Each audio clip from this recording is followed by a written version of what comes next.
So, welcome everybody to Autonomy Quest. We're very, very happy to have you here. Tonight, we will be doing our student spotlight with Kenneth, aka Phoenix, which is how I know him. So, it's weird to see him have a real name, like Kenneth.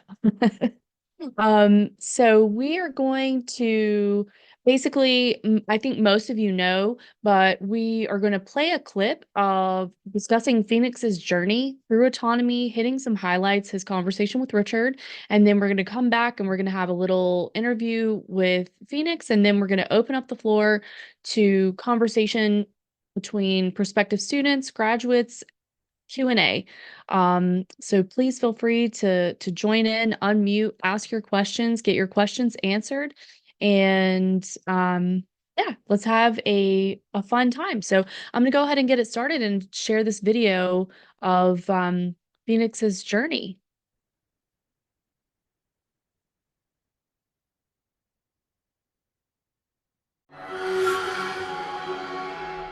So Phoenix, I'm going to introduce him. I'm going to give you a heck of an introduction. I was at PorkFest. Phoenix was in the aisle across from me. I didn't know he was living the van life. I thought he was just another camper, and he's got his art. Now, Phoenix's art, he was doing at that point aerosol spray can art. Right now, speaking of other things we get, sucked into, like Polly gets lots of hobbies. I get a lot of hobbies. Ernie Hancock gets a lot of hobbies. I'm into acrylic pouring right now, that type of painting. So we could talk paints and methodologies later. But Phoenix had tight artist skills.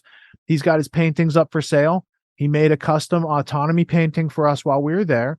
And I thought, by the time I got to know him and stuff, I thought, wow, he would be such a great success story if he only had access to autonomy. Like, this person has aptitude, and he's got compassion, and he's got this je ne sais quoi. I don't know what. He's affable. People, he's easy to talk to, right? And he could have a higher position and station in life if he just had access to some methods, maybe a nice community, these sort of things. So it was like a test, right? This course was kind of out of his reach at the van life stage, but he's able to do a little work trade. He was able to put a little money together. He got himself into the course, and then he showed up for himself, and he continued to grow and grow and grow. And now he's a VP of sales over at a law firm. He's a highfalutin character in the world of white collar people these days. So Phoenix, are you here and available, or did I just was I on mute the whole time? What happened? No, you're golden. What's going on, autonomizers? How you doing? It's your boy Phoenix. It's a pleasure to be here. You're there because you have a quiet. It's your quiet space, no longer your domicile, right? That's correct. Well, actually, I was taking my kid to the haunted house for the first half. I was pretty concerned that I wasn't going to be able to make it. But the fates aligned, and here I am. So we're actually just out right now. I just gave her a hug, but goodbye, and so now I'm back in the van. Not because I live here, but just happened to be happenstance. It always seems to be that way. I'm always in the car. So what season was that? Way back when? That was season 6. Same as Cody. Season 6. It's right after what Mike Delaney would call the best season ever, season 5. Everyone thinks whatever season they went through is the best season ever. I don't know. And then when you got into the course, what were some of your specific overwhelms and challenges? Oh, biggest overwhelms and challenges. I would have to say definitely getting to realign my value structure. I held my consistency with anarchistic and libertarian principles extremely high, to the point where I held it above my commitments to my family. And the first season, that was one of the biggest breakthroughs that I had, was realizing that my values were completely misaligned, and I was refusing to wear masks so much that I was not doing activities with my kids, and I had very limited time with them because I don't live with them. So it was a huge loss, and realizing that mistake was probably one of the bigger changes in my life. That was one of the most memorable Sunday Q&A conversations, was just working through that one issue. And I remember we were like demonstrating how to do the blueprint calls, and we got into solving a real problem for you. And it just seemed like you had passion, and you had a reason for your stance and positions, right? And you felt like you're in the right, and that it's not quite like you're doing the right thing. You had good intentions, right? But when you described the situation, and I was like, well, but what about this? And you're like, oh yeah, me holding my ground on this position is denying these experiences with my kids right now. And like, you traded a lower priority to achieve a higher priority. And most people aren't willing to make those brave steps and those courageous changes like that. So I know it wasn't easy, but neither was staying in that situation without resolution, right? So it's like it's going to be hard either way. Why not get the better result out of the thing, and have some more intention and activity into it? Where did you come across the change where you start working at a law firm and doing sales and this sort of stuff? Ironically, that was well, I was kind of job hopping. I spent most of season 6 on the road. I was driving expedited freight, living out of a van, literally, living down in a van by the river. And a buddy of mine helped me get kind of a little bit more clarity and realize that, I need to just quit the dang van life stuff and go back home, whatever hell or high water, whatever that may be. And so that day I told my boss, hey, I'm going back home. I need to get off the road. And within a week I was back home and had no job. Nothing. Was like, okay, crap. Now what do I do? Luckily, my kid's mom and our relationship is fairly good. So I was able to stay at their place for a while I got everything set up. And I took a job with Amazon. That was not fun, especially because my knees are terrible. The Marine Corps did a number on those. And so running back and forth from house to house to house to house to house all day long was rough. So I started transitioning over to an old job that I had at one of the bars in the area. And as I was transitioning over to that job, I decided, you know what, let me just take a look on Indeed, see what's available. And there was a sales position for a law firm. I was like, nah, there's no way I could actually do sales for an attorney. Like, that's gross. They take their oath to the bar association. Why on earth would I ever want to violate my integrity like that and work for these scumbags? But I pulled the trigger because one of the main skills that I wanted to develop was sales, and I probably watched lecture 8, which you find little youngins will get to probably about 15, 20, 30 times, something like that. And it really helped me to develop those skills. And so I was like, you know what? Let me just pull the trigger. We'll see. If I don't get the job, I don't get the job. They're not going to hire an anarchist. I'll just tell them the truth, and then I won't have to worry about it. They'll be like, it's no, not go like away. they cut your finger off if they say no, right? Right. But you had the courage at one point to see this thing, and you're like, nah, I can't do that. And then you're like, maybe I could do this, and you talked yourself into it just as well as you could have talked yourself out of it. Yeah, most certainly. And then you gave yourself a chance, and then they're like, you're plenty good enough to come over here and do the thing. They're like, we need someone to do the thing. Do you take money? And you're like, yeah. And they're like, okay, great. Right. People think it's like rocket science or this undiscernible, thing that they can't figure out. And it's like, it's right there for us to step up and ask for if you have a good offer and they have a need. During the interview, it was a long interview process. I did three interviews total. And in the final one where I was in the law firm, I'm pretty much interviewing the attorney, grilling him on everything, just going through all the same stuff. So I don't want to awesome. tangent too far. All right. Now that we've heard that great success story from you, let me tell the audience how I almost messed it up for Fenix. All right. So Fenix is like, he says, I'm going to go try to get this job and they might need a reference. Can I put you down as a reference? And I'm like, sure, dude. And then like a month later, I get a strange voicemail and it's such and such law firm. And they're calling for a reference for Ken. And I was like, I don't know any Ken. And I didn't return the call. Fenix's real name is Ken. And I realized this a couple weeks later, and I'm like, I blew his job opportunity. If I had just answered this one voicemail, I could have made sure. But he got a job anyway. He didn't need my stinking reference. Well played. And yeah, sorry about that. I'm human too. We actually did a sales training with Jeb Blount, an all-day sales training with him for his sales gravy sales system last Friday. I guess he ended up spending like 45 grand on it.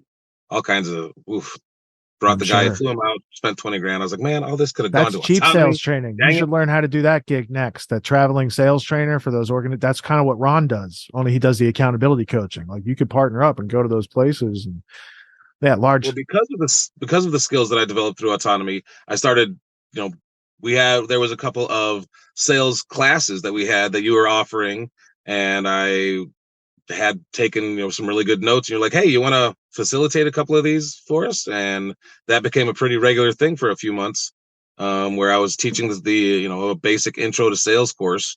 Yeah, that was Weekly. between the seasons. That's the Yeah, it was summertime course, weekly summer weekend. school. It was really fun. I was able to develop a lot more of my skills, as well as transmit the basics of sales and the sales process. You muted yourself. Oh, can you hear me now? Yeah, Audio you're check. good. Check.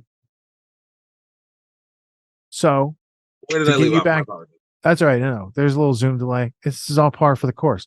So moving forward, I just wanted to ask this last question because I know the answer for Justin, and if Justin's still here, we'll have him share his story. But have you had to do anything unethical that would break your integrity, ruin your reputation? Has your employer asked you, like as a way to make sales, Phoenix, you can't tell the customers the truth. You can't be honest with these people. Have you had to do any of that? And if so, if they ever asked you to, what would be your situation, reaction, thoughtful At response this to point, that? I kind of feel like, yeah, I'm actually contemplating not staying with the firm at this point, because a lot of the sales training over the last couple of weeks has been feeling more like they're asking me to take manipulative measures in order to close some of these clients, and that's dropped my mindset really low. I actually, today was the last day of the quarter. I didn't make my sales goal. I've had 4 sales in the last 2 weeks when I was doing about 7 a week. And so, like, I'm actually considering leaving the firm at this point, um, just because I'm not comfortable with the methods that this gentleman Jeb Blount is pushing. He said stakeholder about 37 times in the first 4 chapters of his book. He has Yeah. this whole So he's a caveat Klaus area. Schwab. Yeah, he's a Klaus Yeah, Schwab. it totally. Schwabites. Yeah, it definitely smells of it. So what you can do is say, hey, boss, that was great training. Really appreciate it. Do I have to adopt those techniques, or can I remain doing it? Because you already sold the package that no one at their company could sell before, right? So you've already proven your chops that your methodology works. Is there a reason like, if it ain't broken, why fix it with something that is broken? And if they let you stay there and work like you are, you might have to work with some people who are doing that, and that sucks. But as long as you can keep serving the client as you would, even if that employer wasn't involved, you're building on solid ground. And if they get to the point where like, no, we want you to up your percentage by pressuring these people in their time of need or whatever the situation might be, and they want you to push on those 7 deadly sins, like, put a pressure on them. You don't need that. You have a resume, you got strong skills, you can go work wherever. And there are honest lawyers out there helping good people, and they do need salespeople and marketing people. And we have to learn how to discern in between. I know Justin had a job where he had to leave because they asked him to lie to his clients. I said, good for you. Now go find someone who you can tell the truth to, that knows you got fired because you won't lie to clients, and they value that. That's the place you want to work. But you had to go through the first step of experiencing like, oh, that's the norm in the industry. They want you to deceive in order to make the sale. Why not help people understand? And then they take action voluntarily. Like, if it's such a good idea, why do we have to force people to do it? Well, that's my next few plans are to develop a counseling, some type of counseling company, as well as create some sales training courses that can be some type of evergreen. Click here, $150. Here's a 7-step course on sales training. So those are the next couple of ideas that I've got coming up in my pipeline for me. But I do have to jump off here. I'm getting my phone blown up. So, finally having family around is they're another demanding time. So Good. Excellent. That's all because of your doing, because of good intention and good work ethic. So I'm proud of you. Get back to it, and happy Halloween in advance, because I know that's coming up too. Got to start buying costumes and stuff.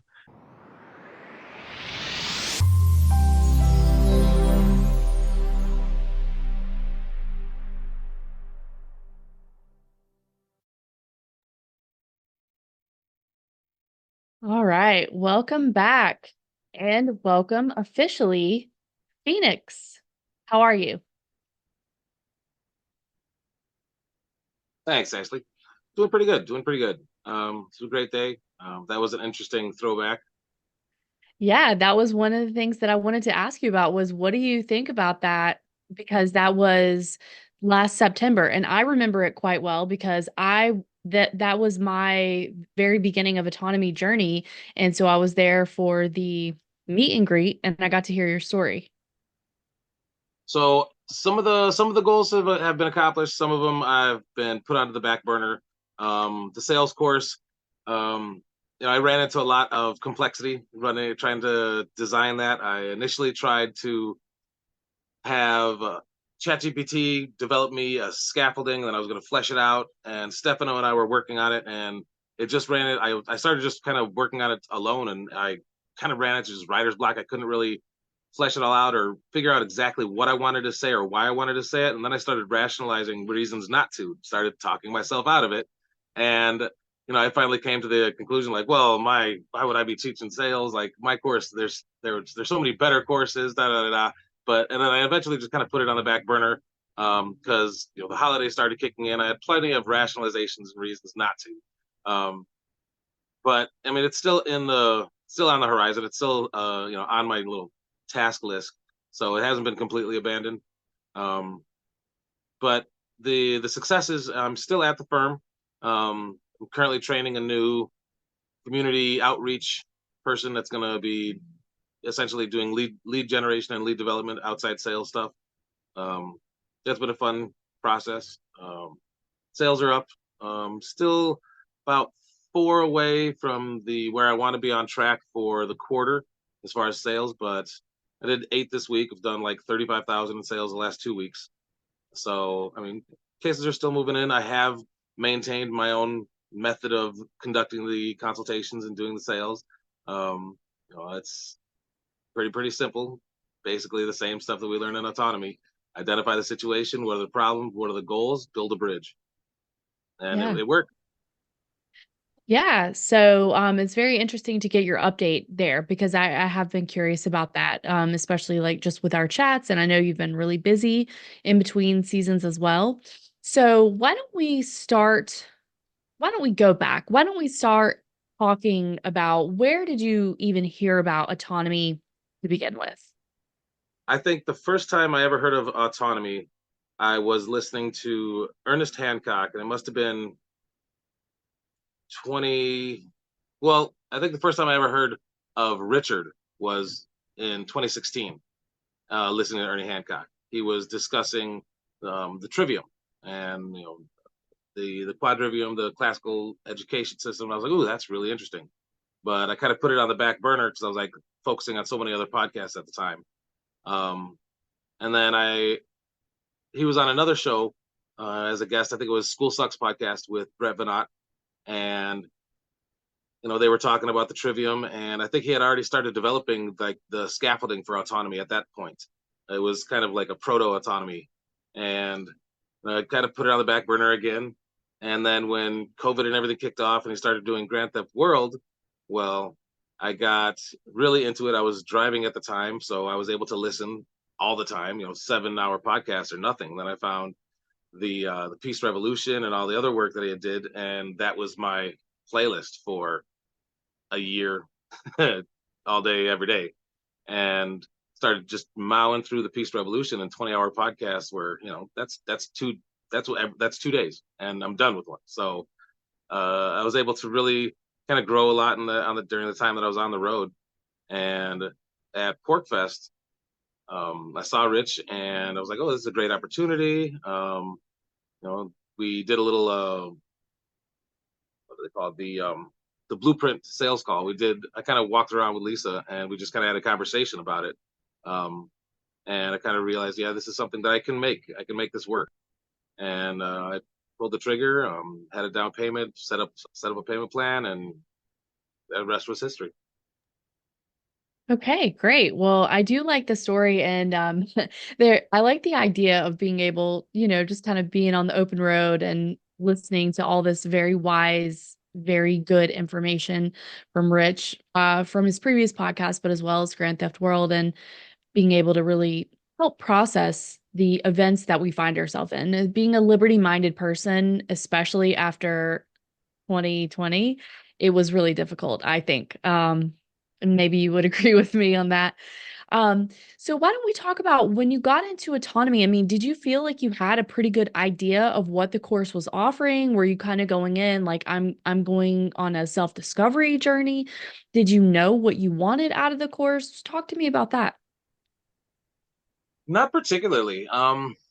I knew that it was a community that I wanted to be a part of. I knew that there was a lot of growth opportunities within that community. I didn't necessarily know that I was going to go into sales. That was really the last thing that was on my mind. Um, it Initially it was doing audio and video. I wanted to create a radio show, Grand Theft World, and then spun it to which we eventually did. Partnered up with one of the other students, Drizzle, James Jordan, and we created the Grand Theft World Liberty Radio. That ran for about 6-7 months while I was on the road. A lot of complexity came up, and I dropped off the show, but he kept it going, and it still exists to this day. There's an amazing playlist on YouTube under Manufacturing Reality. It's got almost 500 songs in it, and that exists. So and I probably listen to it at least a few times a week. It's amazing. Um, Yeah. so that was the initial goal that I had in mind, was creating a 24-hour liberty-oriented music station that highlights musical artists that are speaking truth to power, and it became a reality. And then I kind of switched, and complexity and life happened, and I found myself back at home with a bunch of different goals at the time. But as far as getting into it in the very beginning, it's definitely wasn't what it became, or like what it's become so far. And I'm sure this isn't the end of Yeah. my growth either. 100%. I believe that. But what I want to talk to you then about, so sales was not on your radar, and as we know, sales is one of the many high value skill sets that we talk about in the course, and we have some really cool stuff surrounding sales in this program. I don't really want to spoil it for everybody or anything like that, but um something kind of unexpected for me. And of course, the autonomy approach is to be ethical in our sales. We want to help people, we want to be problem solving. But you said that you came in and you had no plans for doing sales. So why don't you talk to me about when did the light bulb click on for you? Like, I'm actually really interested in this. Love this. I like this. Like, what did that look like for you? So the development of the sales stuff really came from just appreciating the way that Rich presented the concept. That it's not a if you have done correctly, it's not about taking advantage or manipulating individuals. It's about finding what their problems are and solving it. And if the product that you're not offering doesn't solve that, solve it anyways. Point them in the right direction. Make sure their problem gets solved. And for a long time, the way that we should be healing the world, I figured, was helping people, fixing their problems, addressing traumas, helping people to grow, becoming developing the ability to have conflict resolution and better communication skills. And a lot of that you kind of develop with sales, and like all of that is really wrapped up in this ethical backbone and structure of it all. And that the way that it was presented to me really struck a chord, and I couldn't get enough of season the week 8 lecture. I literally, I still listen to it probably at least a couple times a month, just to have a refresher on the why and the how and the specific um, soul of doing sales. Um, and it's really become a huge part of who I am, surprisingly. But it's it's it's not even that I do sales for a living. I do sales all day long in every single interaction. Everybody does. And my goal, interpersonally, is to help people solve their problems. And so that's what I do, like in almost every single conversation that I have with people. Um, and it's really just become a very simple process for me. Yeah. So Out did you there. feel like once you saw that lecture, was that when the light bulb came on? Was it when you started doing the more advanced integration exercises with a focus on sales, that you really felt like this is something that I really resonate with or that resonates with me? I think it was just seeing that lecture. I mean, the Mhm. probably the second or third time that I'd watched it, I was like, yeah, this is it. Yeah. So then why don't you talk to us about your journey of getting a job that you didn't expect to get? And also some of the complexities with that too, right? Because in hearing your interview for the meet and greet for season 10, it hasn't always been just 100% perfect. Like, oh, I just got this job and everything was perfect after that, right? Like there were some issues for you to deal with personally with your ethics and how you're still going to do your job and things like that. So why don't you talk to us about, well, just about the beginning to start with, like getting this job that you maybe didn't think you could get. Well, I was transitioning from getting off the road into working back at the bar because I really just hated working for Amazon as a driver. My knees were screaming at me; they hated it too. Yeah. Yeah. The paycheck wasn't that great, and I started taking a job as a caterer. And the catering job was okay, but it wasn't consistent. It was 4 hours a day, 3 hours a day, and then special events, and it just didn't pay the bills. And I think I was probably making around 400 bucks a week, and that doesn't work at all, especially not in this economy. So I just started looking for jobs, and somebody mentioned to go on Indeed. And at one day, I was getting ready to come back to the bar, and I went on there and I just put in sales. I was like, you know what? I've been studying this and looking at this stuff. Let's see what's available in the area. And there was a bunch of different little jobs, and then there was a very little unique job that didn't really sound as corporatized as the others. Which come to find out is because it was a very small law firm. It was like, you know, two attorneys, three attorneys, one paralegal, and an assistant. That's it. That was it. And so I was like, okay, well, probate, estate planning, and guardianship. Those, I mean, I started trying to rationalize those areas and those concepts. Is there a need for that without the state existing? And of course, that required me to kind of look into it. And so I started learning about what it was. And I was okay. Yeah, I mean, you need these things even without the government. These are valuable services. Knowing where who owns what after you pass away, being able to take care of an elderly person. How do you justify forcing somebody to do something against their will if they don't have capacity? Like when they are, losing it. That's you need to be able to do those things to take care of people to make sure that somebody is making decisions for them, and the ability to direct your assets is huge because you're not around. So like all of these concepts really are something that's needed even without the government existing. So I was like, okay, I guess I can do that. It's not like patent law. No offense, Stephen Kinsella, um, but I was able to justify working for attorneys because I was helping people through a very difficult time. And so I decided I'd go ahead and make the application.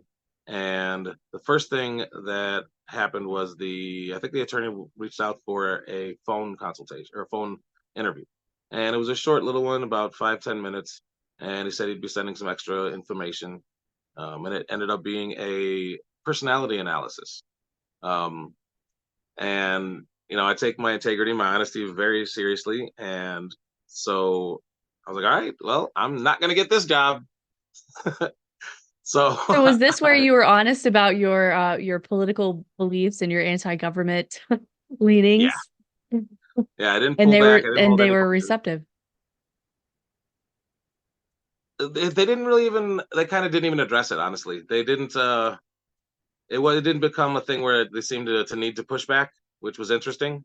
But through the personality analysis, it's a bunch of questions. It was like 50, 60 questions. I took like a few of them, and then eventually the results came back as a maverick, whatever that meant. They've got all these their own little definitions for people. Got the paperwork somewhere on here. Um, so he scheduled an in-person interview, and we just kind of sat down, and the like I said in the last interview, I just started interviewing him, wanting to know more about where he came from, what his motivations were for running the firm, how he got started, what his path towards being a law student was, what the other attorneys were.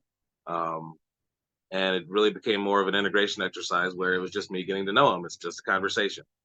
And he a few weeks later he sent me a letter of offer, and I took the job, quadrupled the Yeah. money that I was making from the bar and the catering, and have been in a fairly decent position ever since. Yeah, amazing. So do you feel like you could have done that without autonomy? Not at all. Before autonomy, I was just focused on like being as off the grid and unconnected as possible. Um, Being able to develop my Vonuinism, like which is a kind of a another freedom strategy that's out there. So where it's an anagram that's an awkward contraction of voluntarily not susceptible to coercion. So the whole idea is to reduce the ability for individuals to coerce you, both the government and private individuals. And I was really focused Right. on applying those type of concepts, and that lent itself towards van life. So like spending a couple of years on the road in van, doing sales wasn't really something I was interested in. But through autonomy, I was able to really develop a better focus of where my skills and goals are better aligned. That was one of the biggest things. Really, was realigning my personal goals, because I held liberty above everything, even my Yeah. family, and Yeah. it was a sobering process to be able to actually fix that, because during that time, like my relationship with my kids was never strong. Um, you know, I had left them their lives several times as far as they're concerned. Like I left when my kids were 2 and 6 months for boot camp. I was gone for 8 months. By the time I came back, my youngest, I was gone more than I was there in her life. She didn't even recognize me. Mm. She didn't know me. When they were 12 and 10, I left for New Hampshire for about 4 months. Did a little test drive of the Free State Project. A few years later, I went to Detroit for about 4 months to work with Dale Brown of the Detroit Threat Management Center. Um, and then when COVID kicked off, I took a job doing expedited freight, and I was gone for 2 years at that time. Mm. So my relationship with them was always tenuous. There was always a fear that I was going to leave again, you know. And Yeah. by coming back and you know developing this realignment of them being my priority over understanding and developing my concept of liberty, or the communities or any of that, that really helped to build my relationship with them. It's never been as strong as it has been. Last night I started playing darts a lot, and I have a tournament on Thursdays.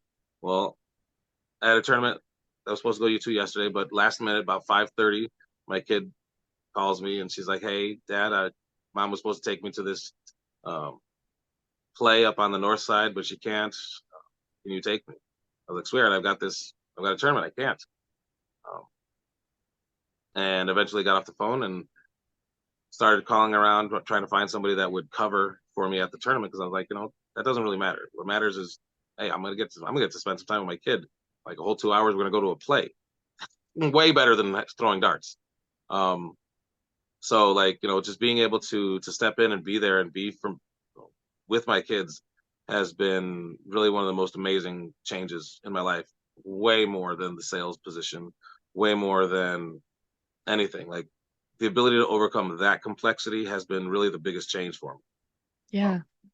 That's a pretty amazing life change. So what about autonomy made you want what about it helped you reprioritize and realize like what am I doing? Like I want to focus on my children. I want a good relationship with my children. I want to be there for them. Like that's a pretty major shift here. So what about autonomy facilitated that for you? Really, it was just the conversation with Rich. It was we were discussing a outing that I had where I was supposed to go to the haunted house with my kids, but I refused because they wanted you to wear a mask. I was like, no, I'm not going to. And he helped me kind of understand that, you're sure you're not wrong, but isn't it a little bit more important to be there with your kids than to stand up against the man? Like, what's the trade off there? What's doing more harm? Wearing a stupid mask to go to the haunted house, or missing your kids and letting them down again?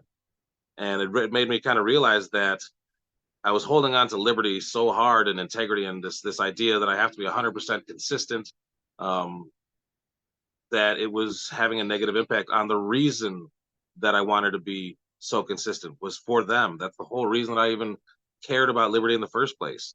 Um, and my adherence to those principles was actually in opposition to them. So, I was able to kind of understand that, they mean a hell of a lot more than wearing a damn mask. Um, Yeah. so, I'd say really just the insight that Rich was able to provide for me. Um, that's really, honestly, that's probably the number one aspect of autonomy, is just Yeah. the ability, those Sunday Q&As. That is where the growth occurs.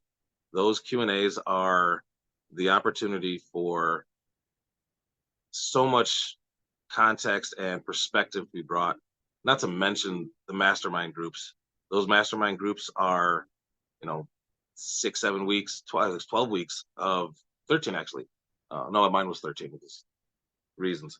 It's 12 weeks of intense feedback, and in one of the most,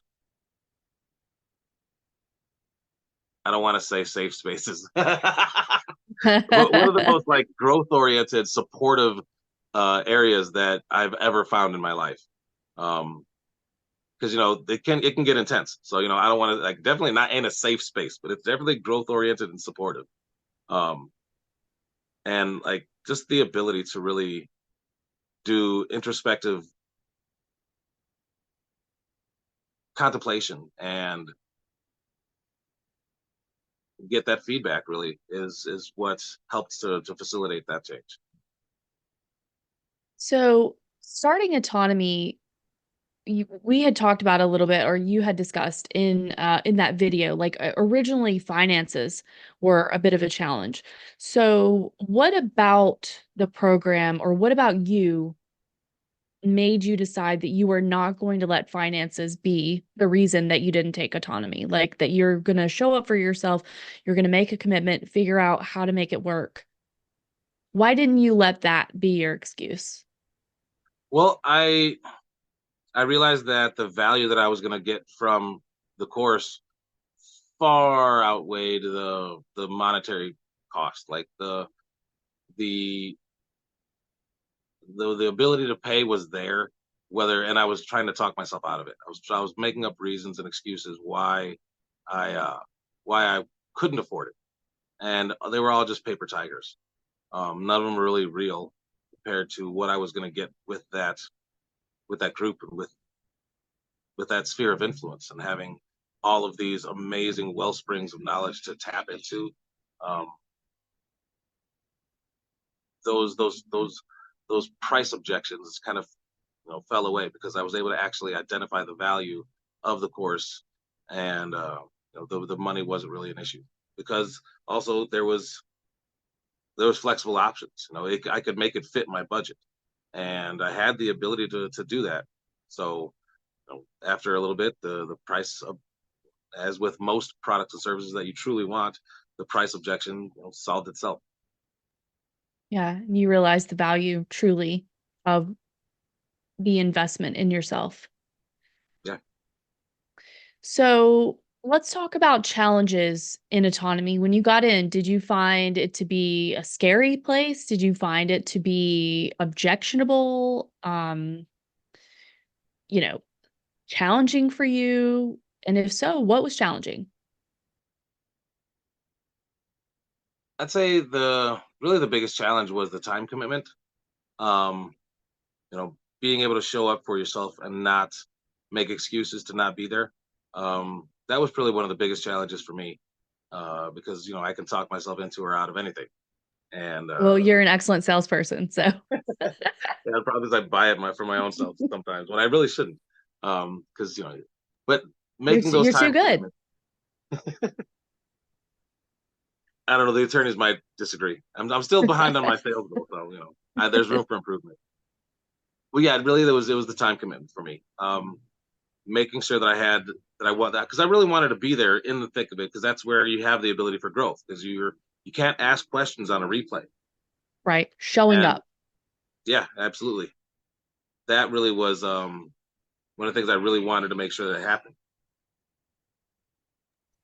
So how did you make the time when you felt like you maybe crunched for time or that it was a huge time commitment? I mean, what was the mental change that you made to say, okay, I have an excuse. I'm tired. I've worked all week. I don't want to be, I don't really feel like staying up till 2 a.m. or whatever 1 a.m., whatever time it happens to be your time. Um, how did you get over that particular barrier, that roadblock?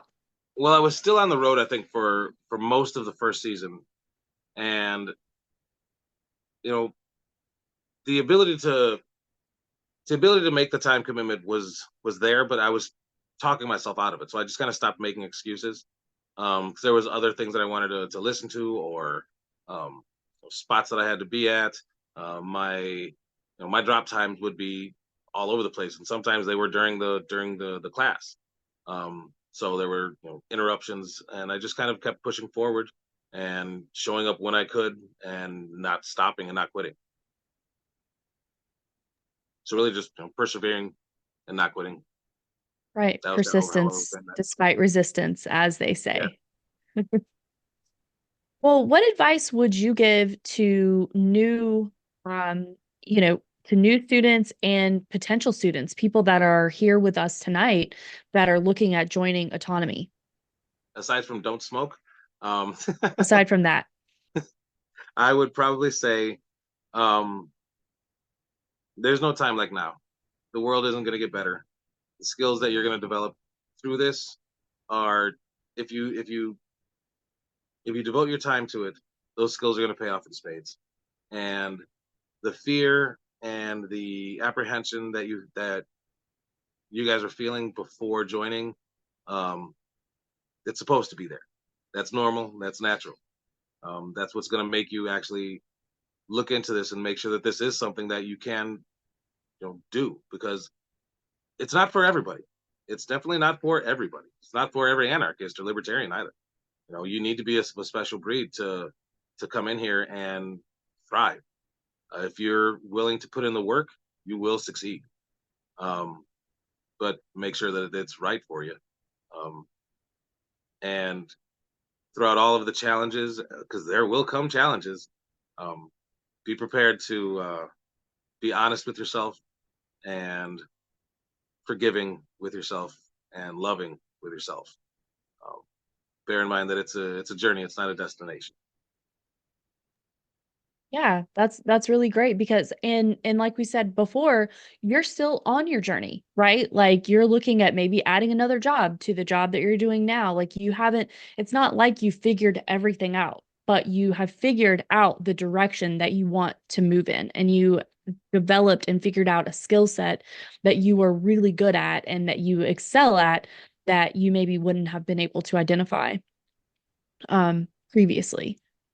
So I definitely think that is valuable insight. Like everybody's still on their journey, and then, and you can always keep coming back to Autonomy every season and getting something new every time.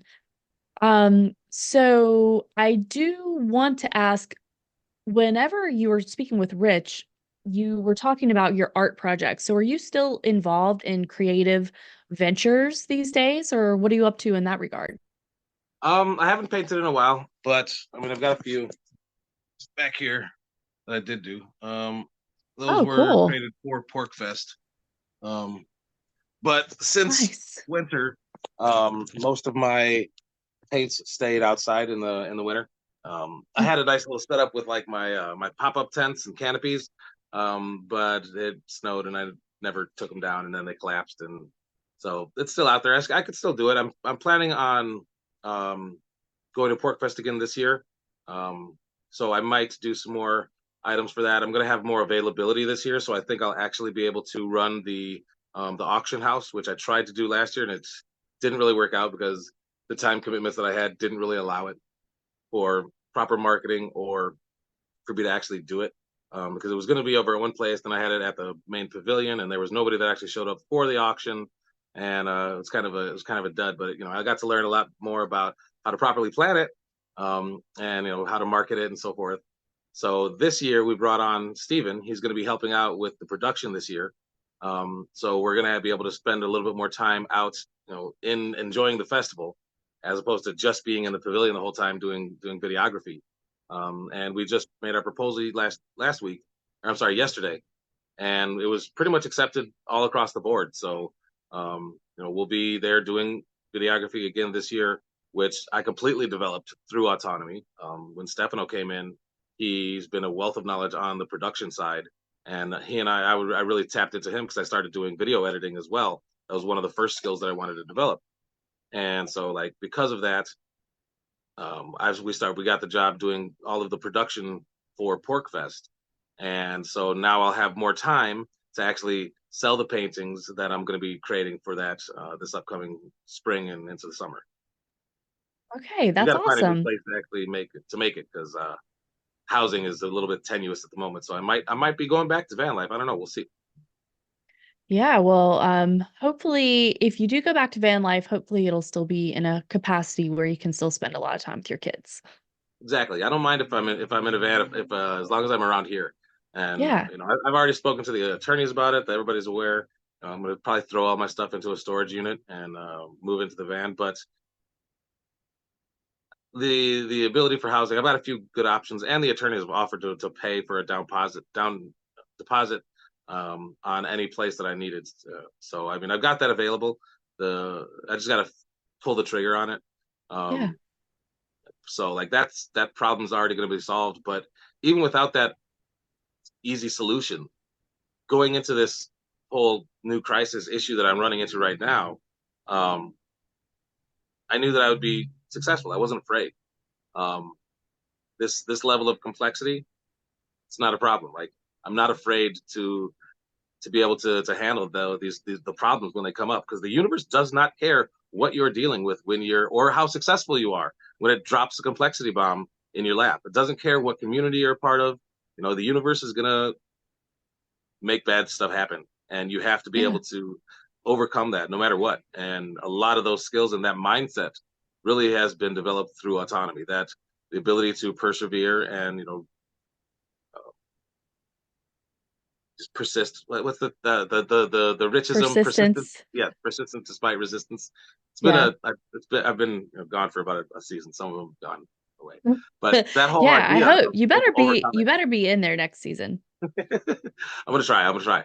Yeah. The whole idea of being able to just overcome any complexity. A lot of it was a little bit there in the Marine Corps, but that was because like I was like, oh yeah, I can never fail at anything. It wasn't overcoming the complexity the way that Rich teaches it. The the ability to know that it doesn't matter what the struggle is, there's always a solution to it.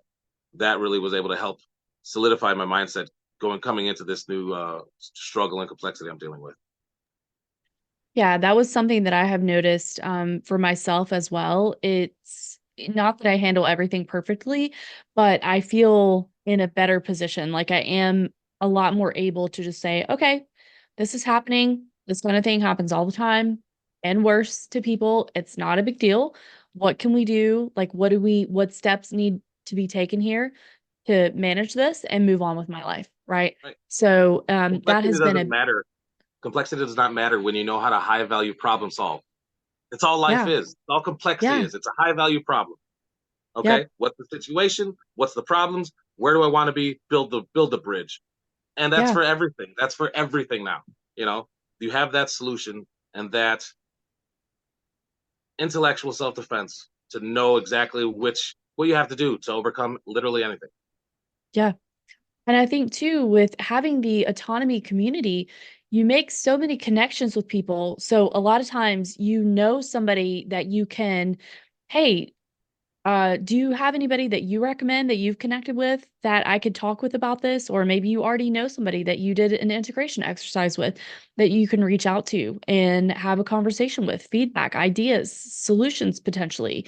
I mean, there's definitely a lot there in the way of support, in my Yeah, opinion, in my experience. yeah.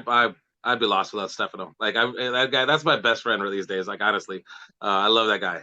He and I really connected. And Steven's been awesome as well. Like all Michael, Agnieszka. Like there's so many great people that I've met through this community that have been supportive and there for me throughout everything. Honestly, I've got some of the best people that I've ever met in my life are in this community because of Yeah, this community. 100%.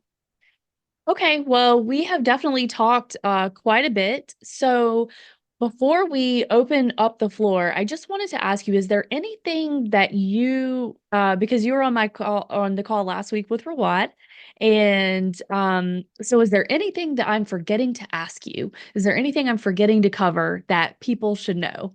What does your future look like? What does my future look like? Well, that's the question. What are you doing in the What future? What does your future in autonomy look like? What does your future look like, Ken? So Phoenix? my future right now looks like getting a new place, getting a dartboard, developing my dart skills, developing my production ability, um, saving up for an opportunity fund so that I can start creating more cash flow opportunities and really developing my ability to get out of the rat race so that I can become a little bit more financially independent.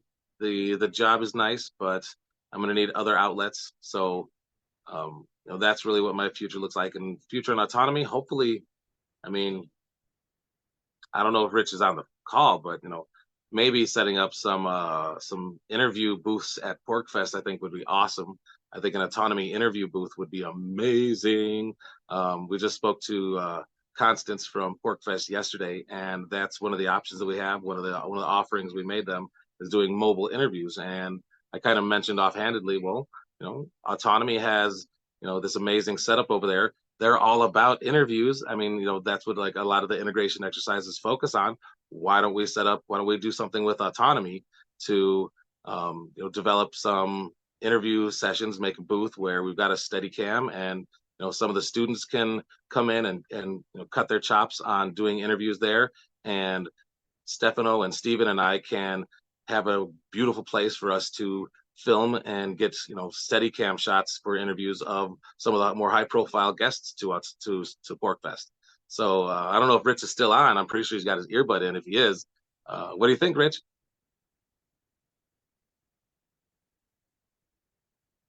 I don't know if Gonna have that's to make Rich's Q&A. Trying to put account. me on I the think, spot.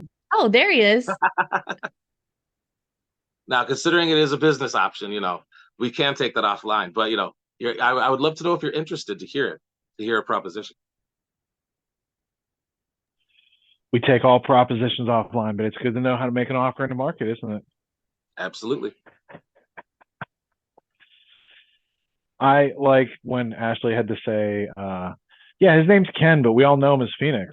And then you got my version of the story as soon as you hit play. So I was like, once upon a time, I didn't know that really either. Yeah, it is hard to think of him as Ken. I feel like Phoenix fits you better. That's been my kind of my spirit animal for a long time. All throughout my life, I've been I realized that I self-destruct due to like always moving around as a kid. I never had any sense of permanence. Everything was always changing, so that change became my normal state.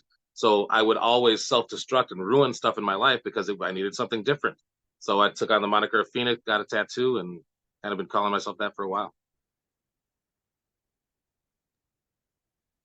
Yeah, I think it works.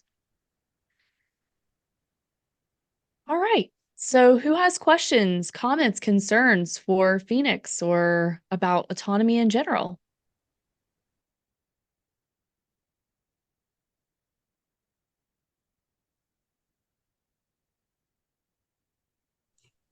You going to PorkFest this year, Phoenix?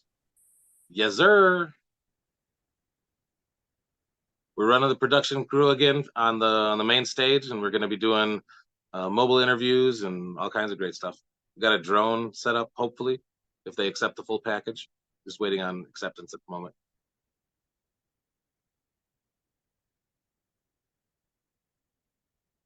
You gonna be there, Jerry? I don't know. I'm looking forward to the what's it called? Videos.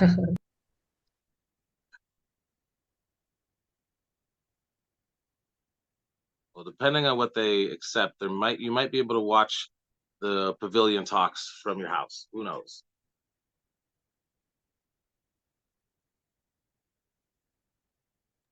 So like some live streaming kind of stuff from We're trying. Porkfest? We're trying. Nice. Yeah.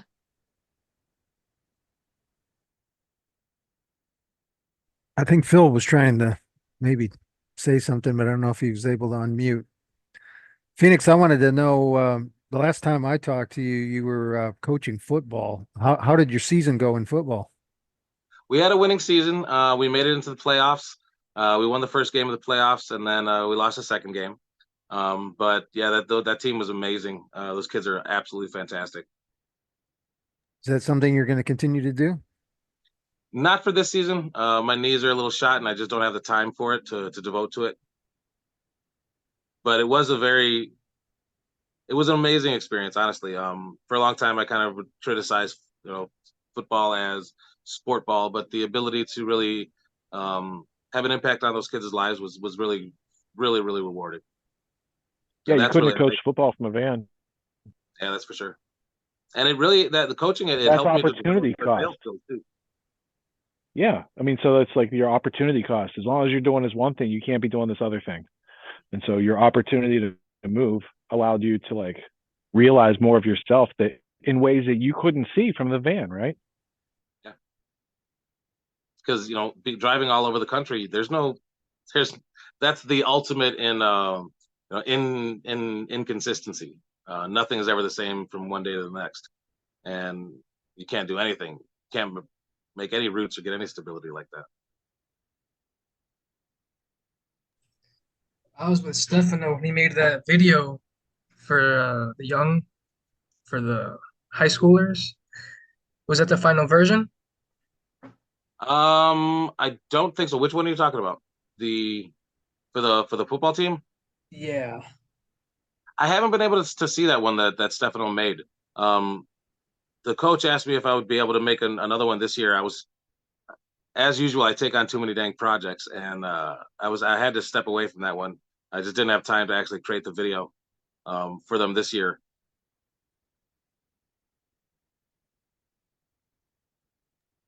It was a good video. Me and Sully were there too for support.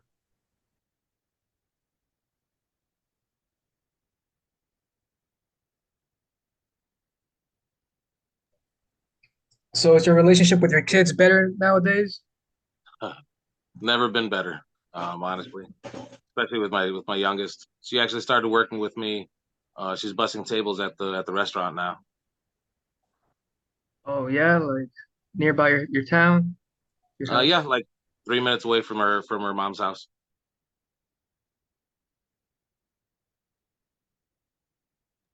And you recently made some headway in maybe starting to homeschool them. Is that right? Yeah, they started homeschooling. I don't really like the program that her mom chose, and I wish we could have had a better decision in regards to that program. But at least they're not in the East Aurora Penitentiary anymore. So Yeah.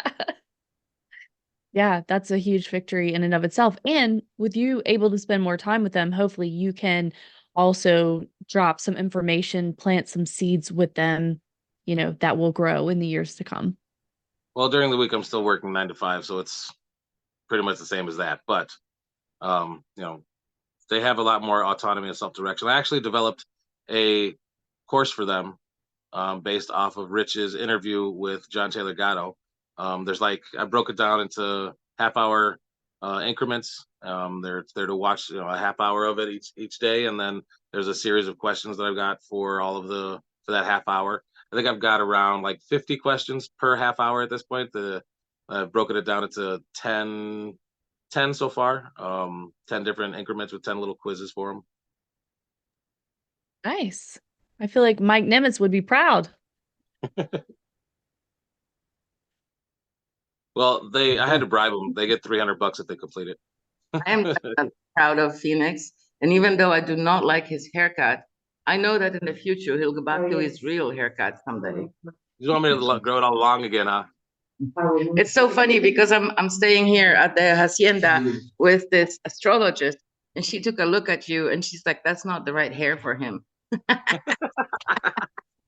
He's too bad it like, looks like he's bald. not supposed to have this kind of hair. He's supposed to have longer hair, she said. It's just one look. I think she's But biased because she's your friend. maybe just to hang out with people like that's true.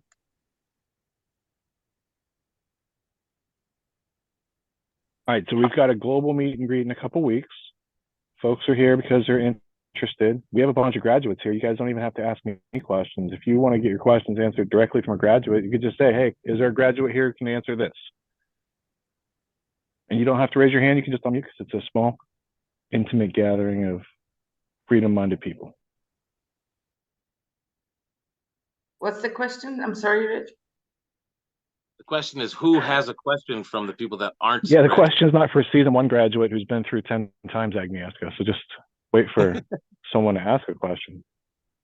There you go.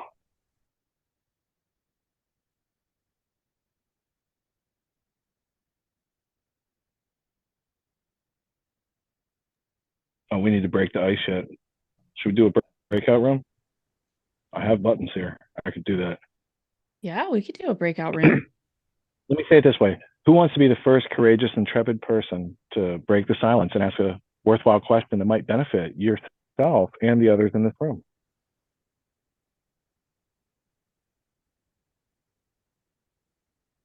See James Cordener's on camera. That means he's ready to answer questions because he's a graduate. People were here to answer his questions. That's how he got in. And he's got a similar story to Phoenix's. What's up, everybody? It's a PorkFest origin story. Glad to be back for another season. Good to see you guys. Yeah, good to see you too, James. Yeah, the clock is ticking down until we'll be in New Hampshire again. Oh, and then we'll all be hanging out again. The spring season is always planned around PorkFest. So it's like when we kick off and all these things like come down to like, when are they hosting PorkFest? Yeah, I'm pretty sure we're coming through for Freedom pre-packing Festival this year, Rich. Say that again? Pretty sure we're coming through for pre-packing this year. To Oh, help cool. out this year. Barbecue is even better if you're going to be there. Should I travel south and then back north? Should I just stay here? Just stay there, man. Definitely. Just stay right there. I'll ask a question. Oh, good. I was just going to say, I was going to ask James Peter. if he remembered, if he remembered being so like, I don't know, mute worthy, right? But now you broke the silence. What's up, Peter? I've already joined season 11. I've asked a bunch of questions already, so I wanted to give some space for others to maybe ask. But you know, I'm super interested in Phoenix's story because I was doing sales for my own business a couple of years ago, and then it kind of fell apart. But I think I still think it's a valid opportunity for me, whether it's even for my own business, obviously, if I pick that back up, or you know, I do it for someone else's business. I've actually applied for you know, that type of role for another business yesterday. Obviously, haven't heard back yet, but you know, I was just interested. I heard you were. I kind of jumped in the middle, but I heard you were working for a law firm, and you know, it was kind of new work. You know, it was a new role that you've never done before. But as I jumped on, you said you had like 8 closes or enrollments this month. This week. Yeah. Oh, this week. Cool. Can you tell me more about that? I've done about 35,000 in sales over the last 2 weeks. I think this week I did about 10,000. Our firm, we do either full retainers or you can do a single strategy session, which is just a 1-hour meeting, which is of course the highest price points because a 1-hour meeting for $1,000 is pretty good. And not everybody moves forward, but they're able to, you know, solve their problem, get their answers, get their questions answered, and understand whether or not they want to move forward with whatever suit or case that they're moving forward with. So it's a great value for them, as far as, you know, them getting a solution to the problem. And then, you know, the attorneys are, it's a great value for them because they do about They're 2 not hours salespeople. brief. Say again? They're not salespeople. Like Yeah. attorneys, doctors, dentists, all these people go through school. They pay hundreds of thousands of dollars to get education. They try to run their own business, and they don't know how to generate leads and sales. So it's kind of the same problem you ran into, Peter. So it's like having an incubator to help teach you these skills to then go out and be successful someplace is just a matter of practice, and anyone can learn how to do it. So if it's something you want to continue at, then the question is, do you want to, you know, sell your own offer, or do you want to go work for somebody else with a really good offer and get your experience there? And you've got choice. But go ahead, Phoenix. I didn't mean to interrupt you. I just was free thinking there. Oh, no, it's okay. You can't help it. It's understandable. I would expect nothing less. Hope for nothing less. No, yeah. So like the sales over the last, you know, recently, it's been pretty good. You know, we do probate, estate planning, and guardianship. I really don't like doing the estate planning as much as I do the probate and the guardianship. I just find it more difficult. It's a different beast, sort of. But just this morning, I sold a basic package. You know, first touch as well, because I'm usually a second touch salesman. I don't like doing high pressure stuff whatsoever. So I just, you know, I send them the information and then follow up like I'm like a rabid dog. You know, until they say, you know, we're done, or I hit, you know, 7 calls, I don't stop. You know, I'll call them once every other day, and then, you know, most of the time my clients will. I think over the last year I had a 68% close rate. And it was the most successful year we've had in the firm, to the point where everybody got an extra $700 on their paycheck. They called it a 13th month. We did so well that everybody got paid an extra month's worth of salary over the last month. And it's been simple. I mean, really, the hardest part is just listening to these people's stories, because people are horrible. But I'm able to solve their problems and help them out. Yeah, being in the middle of a bunch of people, like, because like people are beat up out there, and if you're working at a law firm and you're like the incoming person that's going to touch base with all these people, you're going to hear a lot of not good stories. These aren't people who are like winning it.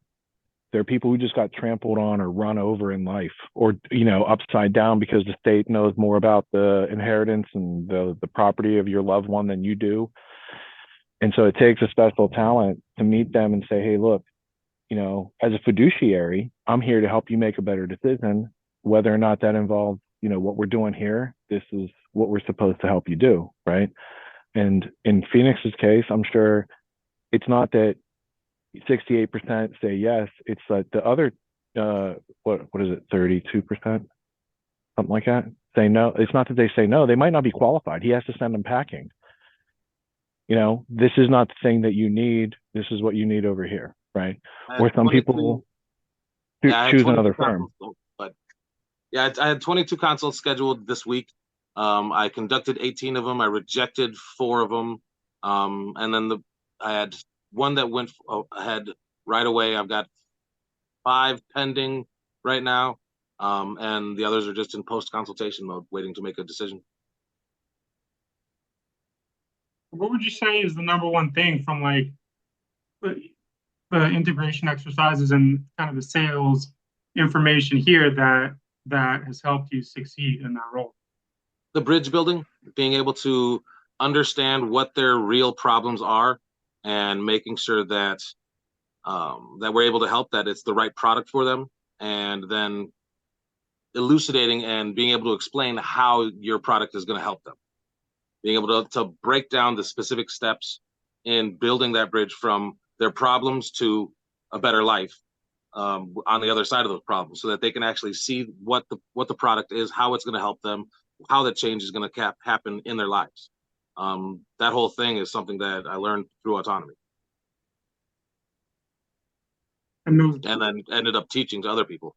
And the bridge building is so the bridge building is just asking questions, essentially. The bridge building is being able to take whatever product it is you're selling and apply it to their life and solve the problems to accomplish the goals that you've helped them outline, which you can't really do until you understand their situation and get to know them. And that's just a series of, you know, open-ended, in-depth questions that are relevant to the situation. Mm.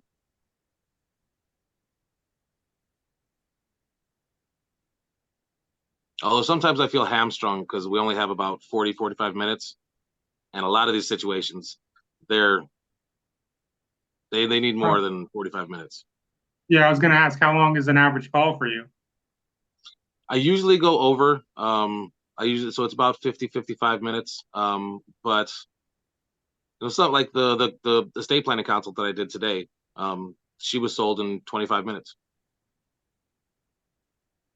Cool. How are you guys getting your leads, Phoenix? Because part of Peter's question is the transformation that goes on. So, Peter, for your edification, the person who's calling the law firm, they've already seen an ad. They know they need some legal services, right? So Phoenix has kind of half the information. This person needs services. Do we have services that would suit them? Are they prepared to do what they need to do for us to make them successful in this case? Do they have the budget for this, right? So first, do they have the need? Do they have the resources? Do they have the gusto to do this thing? And then do they have the financial resources to do this thing? And if not, and they still need the thing, what else has been worked in the past where people have gotten like a solution? So in the conversation, it's an interview exercise. So this is one of the things we teach you right away in Autonomy, because that's the skeleton key to open any doors, how to meet and greet somebody, ask them some questions, get the information you need. So, or to provide them with a solution for something that they need, right? So it's like bi-directional. And by having these conversations, you're going to find, oh, there's like this person has needs that we supply. Now, let me ask a few questions. Okay, she fits in here, or no, she doesn't fit in here. We have an affiliate firm that will, handles larger accounts of that size. We don't handle things of that size.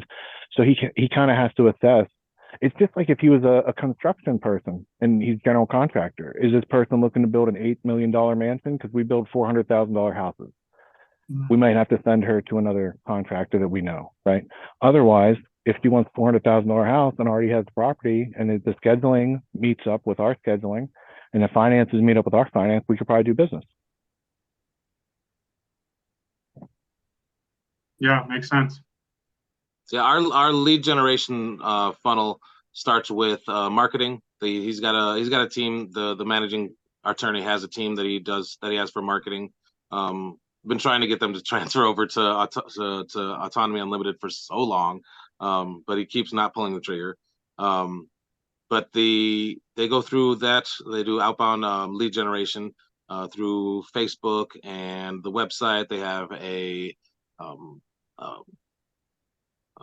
newsletter that they send out. They've also got an email list. They actually had a mastermind group today. It was an all-day mastermind group. It's the Windy City Mastermind.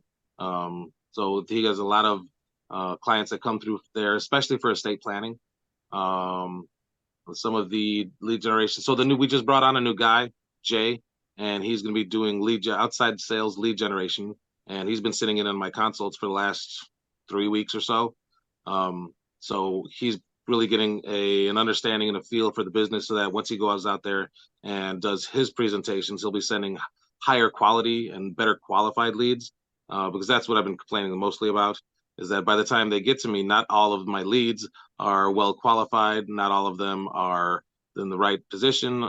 We've got a receptionist that I've been harping on them to do a little bit better intake, and they just won't. And that's the biggest complexity I'm dealing with right now, is that level of intake and qualification process is not as great as I'd like it to be.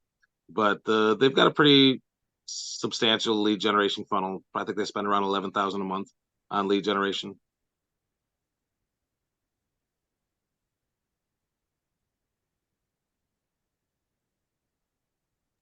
What do you guys close a month? Well, January I did 119,000. So that's a 10x return on the investment of the marketing. Yeah. I mean, at first look, I don't know the overhead and all the other associated costs, but those general numbers right there, you're spending money to make money. You're investing money. Last year, I personally sold 868,000. The goal of this year is 1.2 million. Hey, that's pretty good, dude, for like a first year in sales. Jesus Christ, dude. I didn't know that. That's a silly number. That really is, Phoenix. That's a silly number. That's good. I'm very proud of you. I appreciate it. I've been telling them, bring on a second guy. I can teach him. They're currently hiring for a paralegal right now, so that's what they're looking for. The group's going to expand, but as for right now, the foreseeable future, maybe next year I'll get another salesperson. Yeah, you guys all know a sales manager right now. How's that feel? You're gonna be in a position to hire soon. Yeah, I've pretty much developed the entire process by myself. They didn't have any, like, they had a couple SOPs and a few scripts, but I threw it all out, redid everything, and built the entire sales process from the ground up. Or at least, the sales process once it gets to me. The marketing is their stuff. The Pork Fest where we met at the Porcupine Freedom Festival, I probably put in, I don't know, 10, 15 grand into us being there for all the restaurant and all the stuff that we had there. If I hadn't gone to Pork Fest that year, if I had made some excuse, oh, this is too expensive, oh, I don't want to do this, whatever, we wouldn't have met. Yeah. You'd be vanning it up. I'm glad I went that year. It was a good investment. That makes two of us.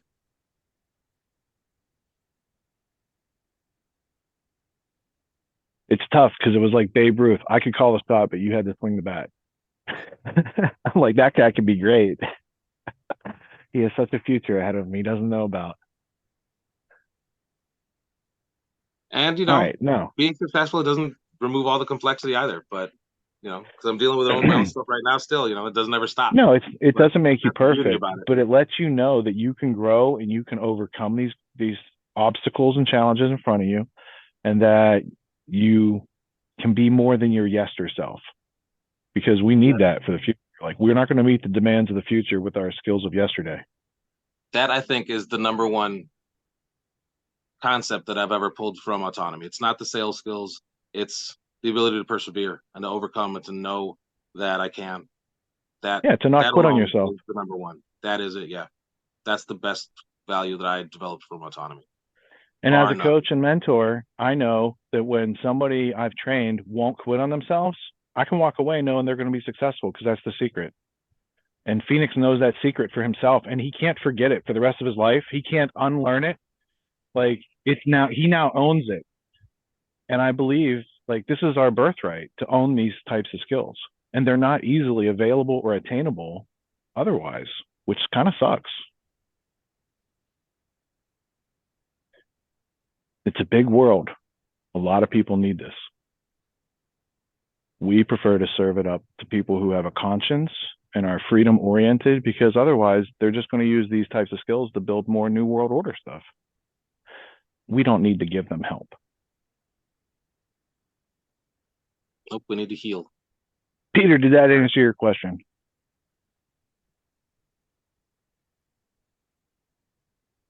See the thumbs up there. Cool. Nice. Yeah, nice.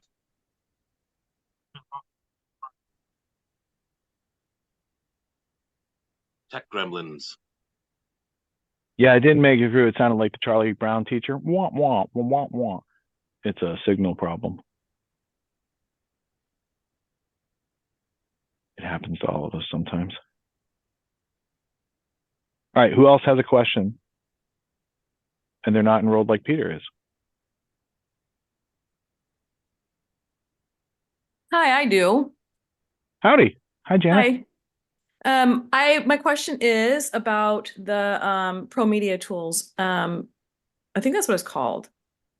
The Pro Media, yeah, it's a Video concurrent course. Yeah. It runs on Thursday nights. Thursday nights. Okay, it runs Thursday nights. What can I expect from that? Well, that's a good question. I have attended all the Pro Media meetings, and I'm not the official spokesperson for it because Leah created it. Mm-hmm. But basically what we do on Thursday nights is we teach people useful hands-on skills in a small group environment with probably, like, I don't know, 10, 15 people. So it's not like the lecture where there's 75 or 100 people, right? So it's Thursday nights, the night before the lectures, and each week we learn basic skills. So we learned things like project ideas and organization, and how to use Trello to organize a project and get other people involved. And then we went through workflow. And by the end of ProMedia last season, each student not only knew how to like film, edit their own type of content, but they knew how to put it into a database or information warehouse. So at the end, they had a course that they could sell. And it didn't have to be a big course. And some of them, it was a proof of concept, and some of them, they're taking it to market. So it depends on what level and seriousness you want to approach it. But part of the ProMedia is learning the hands-on application of the skills and how to actually like do things that are in, like there's a lot of money flowing through the internet for people that have those skills associated with concepts, planning, production, editing, distribution, marketing, advertising, and sales, all those things that make the internet market go round. Sounds like I need to reorganize my priorities and drop my Thursday dart night, because that sounds amazing. A lot of that was the complexities that I ran into when I started to do my sales course. Yeah, I mean, and it evolved because it started out as what's an additional skill that we could give students that like, you know, would accelerate their progress. Well, these days, knowing how to have a strong video presence, knowing how to vlog, knowing how to get messages in front of people of a multimedia nature, how to pull in some B-roll, how to put a little music in there, how to, you know, embed that into an email that actually gets to your audience, all these various layers and steps. So we were kind of teaching that. Leah was teaching that season 9. And then we added on to it last season and made the ProMedia course, because like, okay, so we could 10x what we just did. We taught people, and they still do the vlog thing. I think that's part of the work trade relationship now. But they don't get ProMedia because now that's part of the middle package, the VIP package, or the platinum package, what it's called. You were saying the other day, I think the last weeks, where you guys haven't had to upgrade somebody yet. I might have to be the first one to upgrade for that, because I would love to join into that. We'll contact Liz, and you can negotiate with her, because that's her project. Sweet. Yeah, Phoenix, when you were talking about what direction you wanted to go with your course and, you know, what kind of content to develop, like that's my specialty. I'm an expert at that, helping public speakers take their abstract ideas and turn them into viable products, right? And then we go through a lot of like technical tools, right? We do an introduction to any kind of technical tool that you may need to build your own course. Here's how to make a graphic, you know, go make a graphic. Here's how to edit a video, go edit a video. So you learn a cursory introduction to numerous skills, as well as a lot of different workflows. And, you know, that's kind of an introduction to anything that you could possibly ever learn as a content creator. But I specialize in especially honing down on the messaging and the idea and the concept and getting that to be really, really good. Nice. Okay, I'm gonna have to grab your Calendly once I'm ready to actually pull the trigger and reorganize some time. Yeah, I would love to talk to you about that. See, even after 2 seasons of Autonomy and being successful, Phoenix still has growth to do. Well, autonomy never stops growing. Autonomy has growth. You know, when people come in and there's a need, it always seems to be, you know, kind of like a synergy of somebody who has an idea or knows how to do something, and people in autonomy having a need, and then those kind of things, you know, becoming one or co-creating together. And that's the magic that I'm kind of seeing too. Yeah, because, you know, the course is great and everything, but it's really like the integration exercises, because people get and own those skills, that their confidence goes up, right? And their competence goes up. The community also accelerates growth and helps you feel more comfortable and confident in what you're doing. The incubator, all these things, right? But going beyond that, ProMedia on Thursday night, Autonomy Toasters on Sunday. Mike, when does Center Stage, is that Wednesday night? It is. He Mike- left. Yeah, he's All right, heading to cool. the landing pad. Oh, right on. My bad. Yeah, so we have like the flagship course, but then we have these satellites right around it to help strengthen and embolden people like in a public speaking area or in media creation and that sort of thing, because these are also like the next things. It's like, you have a body, that's the course, and now we need some arms and legs to move around and do things. And those are the adjacent aspects that are resources for graduates, and anyone going through the course can dip into those. Yeah, so like Janet, like what kind of stuff are you trying to learn? Quite honestly, I don't know. Okay. I actually am not, and I'm not that skilled with that type of stuff with computers. And my computer actually is still, I have a 2012 MacBook that I still use. So I'm like, you know, I don't spend a lot of time doing that kind of stuff. But when I had my meeting with Lisa on Monday night, she recommended it for me. So I just wanted to find out a little bit more information about it. And some of the things, I listened to a few of the other meetings, and a few things you guys said sounded fun. So it sounded like a fun thing to do. But before I decide to do this level, I wanted to find out a little bit more about what was going on. Yeah, without having to upgrade your technology, the easy things to do are like project management, and Trello doesn't take a lot of computer power. Doing graphics, thumbnails. I mean, I'm just thinking of all the things that I pay Autonomy graduates to do, right? Editing, thumbnails, distribution, production, shadow hosting. Leah has a more complete list. As the chief operating officer, she has her hands on all the dials and switches. That's the word. Yeah, that's cool, Janet. For sure. It's totally really fun to learn stuff. Like I am still learning stuff also. I literally learned how to video edit between my last pro media course and this one coming up. Like now I'm literally editing the videos for like the post-production for like this webinar, and you know, a few other things. Very, very basic. There are people in here who've practiced a lot more than I have, but you know, it's just, you know, you just learn how to do it. Like it's step by step, and then suddenly you know how to do all this stuff, you know, and I think that's where you like the confidence comes in with the supportive skills through like the integration exercises and, you know, having the coaching. And it's such a rich tapestry of supportive things to learn. But the learning the tech things, you know, is I think pretty fun myself.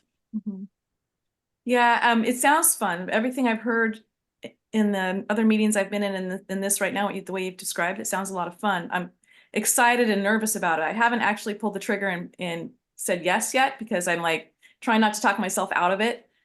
But it's something that it sounds like it'd be something that I would enjoy doing. Curious, Janet, on a scale of 1 to 10, where are you in pulling that trigger? A 7 or 8. What would need to happen to get you to be a 10? Me just getting over the fact that I can do this and that I deserve to do this. So it's more of an issue of you believing that you can accomplish it. And yeah, and the money, it's not, I know it's a reasonable price, definitely a reasonable price from everything I've heard, but spending that much money at one time, I don't like to spend money. I'm not very good at it. I had a 1996 Jeep. And it broke. Nice. Yeah, it was What color was it? I loved it. It was white. It was Grand Cherokee. Laredo. Mine was hunter green. Lisa totaled it. Someone ran a stop sign and smashed it. Oh no. I love Jeeps. Mine, I drove mine till it died, till 2022. And I drove it. It literally died. It died. It died. And then I couldn't. That is literally my favorite car. I love. You know, first off, I don't mean to like correct you, Janet, but Jeeps never die. Like even my total Jeep, the guy like that I gave it to, he made it into like a mudding truck for up in Vermont on the trails. And my last Jeep that we just gave away to my buddy Dylan, it still lives on his farm and it makes it way on the highway. Like it still runs. So like those, like it, yeah, they are beasts to repair, but they're easy to repair. They're cheap to repair. My but they break a lot. My mechanic talked me out of it. And then after I got rid of it, I'm like, oh, I love that car. Why did I get rid of it? I love that car. But it took me a long time to find something, because I love that car so much. And I didn't want to spend the money because I love that car so much. Now I wish I would have just figured out a way to get it fixed, because There's nothing like it, but Well, oh I well, know I how it never, is. It's like there are many Jeeps, but this one is yours. I understand that. right. But Yeah, think about this. In the future, you've got your next step Jeep, right? And now you're around people that if something broke, mhm, they're like, hey, let's watch a video together and we're gonna figure out how to fix it. Like right. when you have the right people around you to help solve problems, like these things like tend to go away, right? Right. The things that are ill about it. Mhm. And the new skills and opportunity, they could easily pick you up a new Jeep. I Mhm. mean, that's within your grasp with these skills for sure. Mhm. I'll tell you a quick story. When I was graduating college, I had these skills, but I didn't know how to apply them to the open market. And I didn't want to run a home improvement painting business anymore because I'd done that for 2 years. And I kind of considered it below my intelligence. And I was like, I don't want to do this. This is like, stuff that college kids do. I want to do an adult job. And I was watching the Super Bowl and they had an MVP prize and it was a Porter Boxer and Brett Favre. He won it that year. And I remember thinking, this is January, right before I graduate college. I will never be able to get that type of car. It was only 50 grand, right? It was like the bottom bargain basement Boxer, like Porsche, 50 grand. And I told myself, and I had 5 years of college, and I said, I'm never going to be able to afford a car like that, like with my degree and what the market pays for my degree. And then shortly after there, I went and I visited a friend who I went to high school with and played hockey with, but he had a sales position at a software company and he didn't know how to do sales. And I did. So I saw this whole situation, what they were doing and how much they were making. And I was like, I could do this easy. So I called his boss and I got an interview. And I drove there and I interviewed with the executives in the company. I got an offer and I started working before I even graduated. So instead of going to get like toss my hat and get a piece of paper, I was picking up a check for like $4,000 for my first 2 weeks of work. And I have a diploma. They sent it to my mom, but like I got wind of how these skills could get paid in the market. And I was like, I'm there. This is my solution. Mhm. And it had nothing to do with anything that college taught me, other than college taught me this degree is not going to be worth much. You better look for other opportunities. And that's where I invested in the franchise when I was in college. And it was $5,000 back then when I learned these skills. Mhm.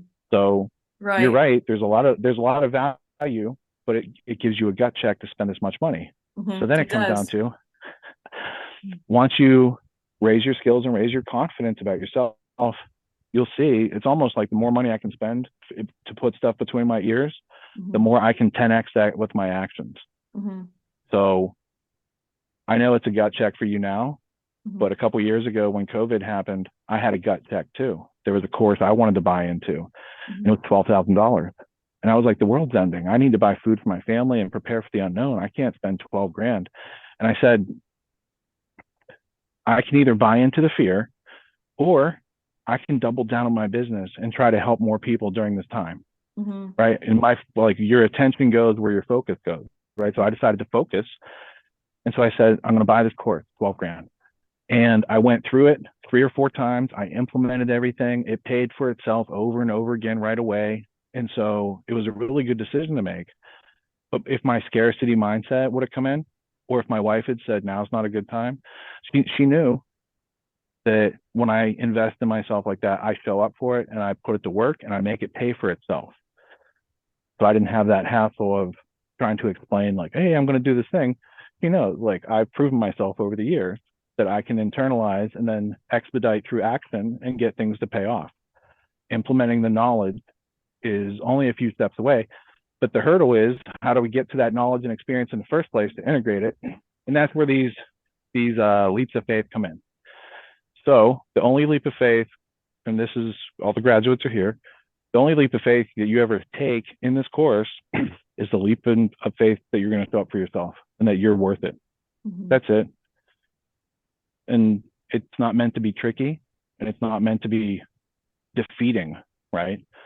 It's meant to be like, oh, this is a real gut check. This is serious.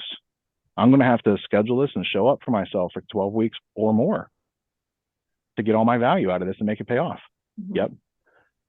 And the people who say yes, and they're like, I believe in myself enough to do that, they have a great time. And the people who like aren't there yet, they wait till maybe next season. Mm-hmm. But there's opportunity cost, right, Phoenix? Like if he'd waited a year or two before he took me up on the offer, his law firm wouldn't be doing. Right. You muted yourself, Rich.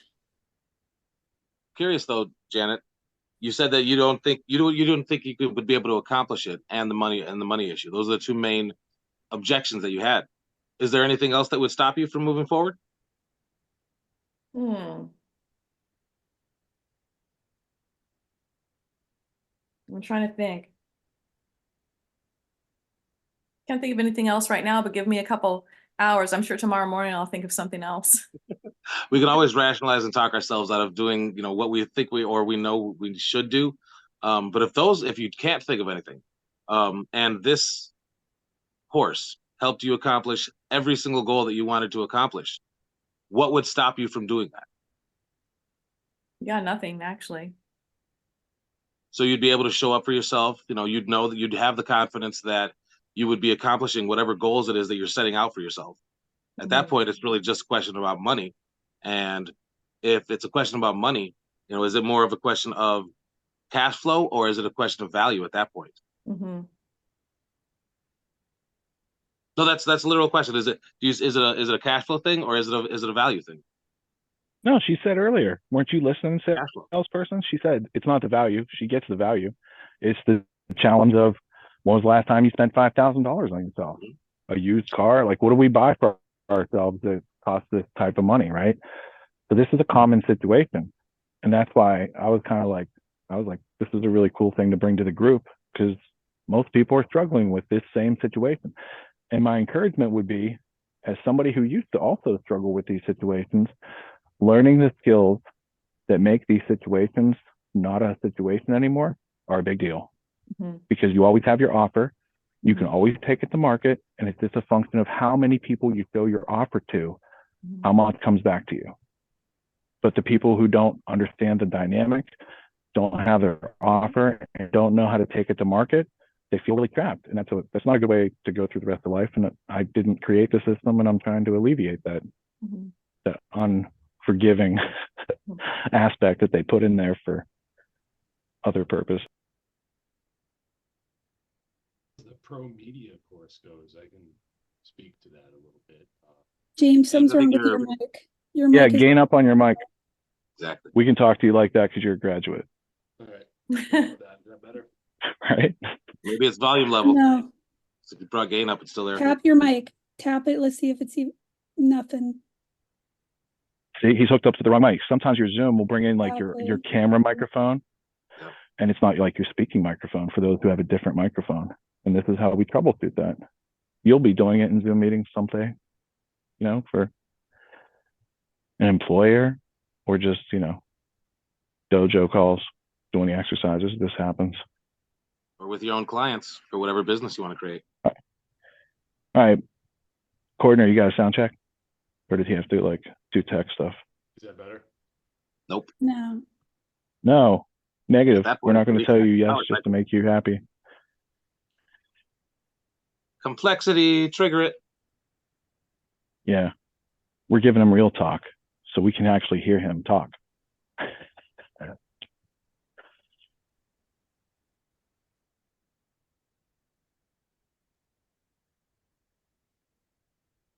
Yes, no, maybe so.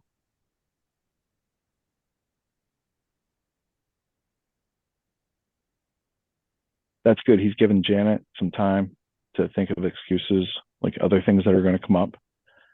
And once we exhaust all those things, she's left with either move forward or not. But at least my questions are answered, and it's not being held up on us. Did that solve the problem? Yeah. Now you sound like a radio show host. All right.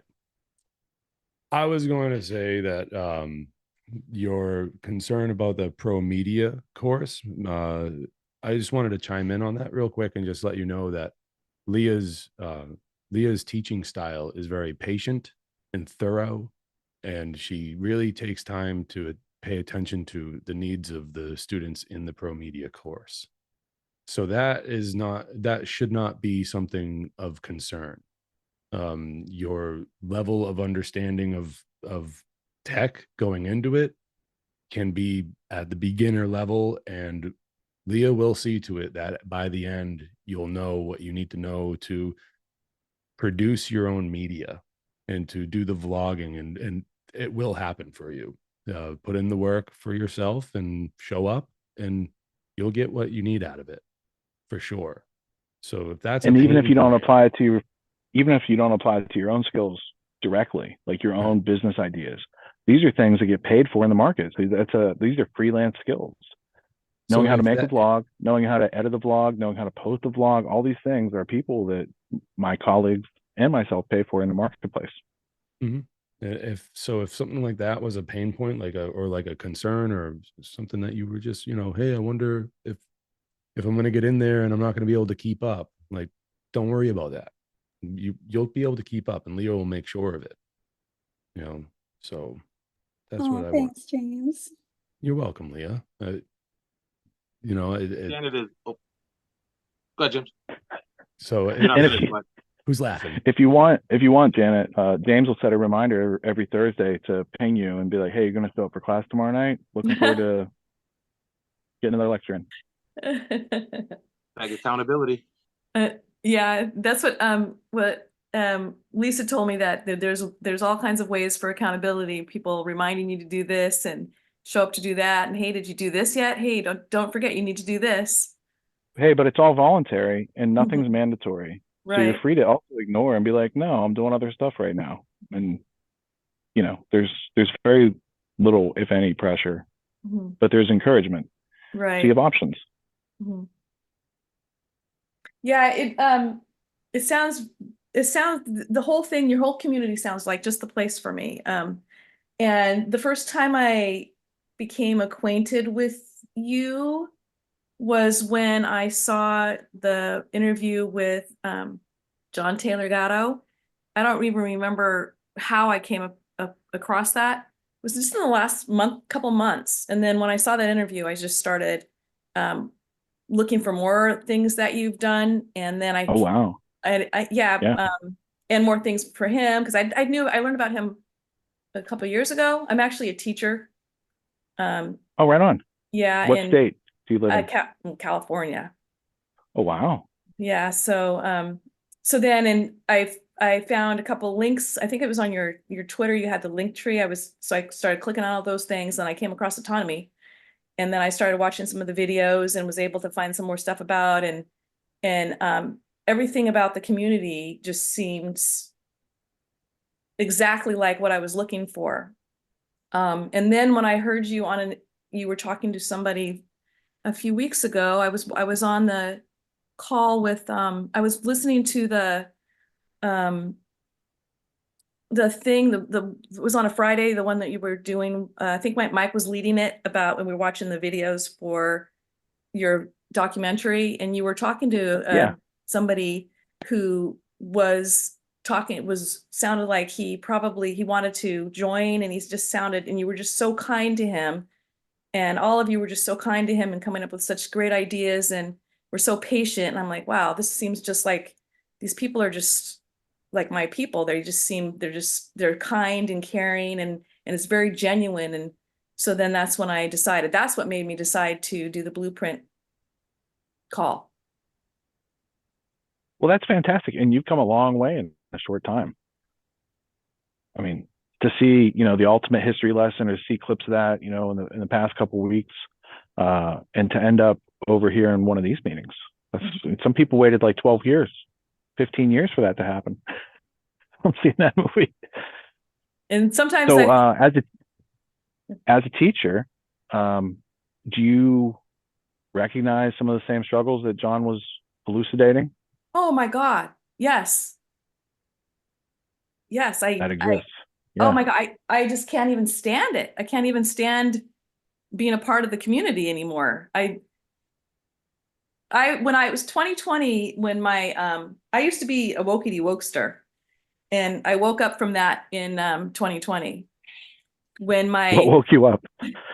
The ridiculousness of it, and us being locked down, and the whole idea that this thing could cause us to go crazy. And then my colleagues believing that it was better for students to be at home than in the classroom. And they thought we need to stay out and we need to be masked up and we shouldn't have any contact with anybody. And I'm like, oh my God, these people are crazy. You guys are going crazy.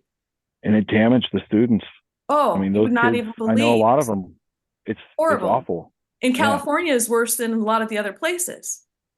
Yeah, so that's when I started to wake up a little bit before that. But that was it. And I'm like, wait, on my mind, I have totally, what else do I have wrong? And then I like climate change and viruses and vaccine, everything. And so then I don't even remember what I was talking about. Yeah, so that's when I started to really look at what we were doing at school. And then when I came across John Taylor Gatto and I saw some interviews for him, this is before yours, last year, the year before, I'm like, wow, this is so true. And the things that they're trying to get the kids to do is like, I just can't even be part of it anymore. Luckily I'm retiring next year.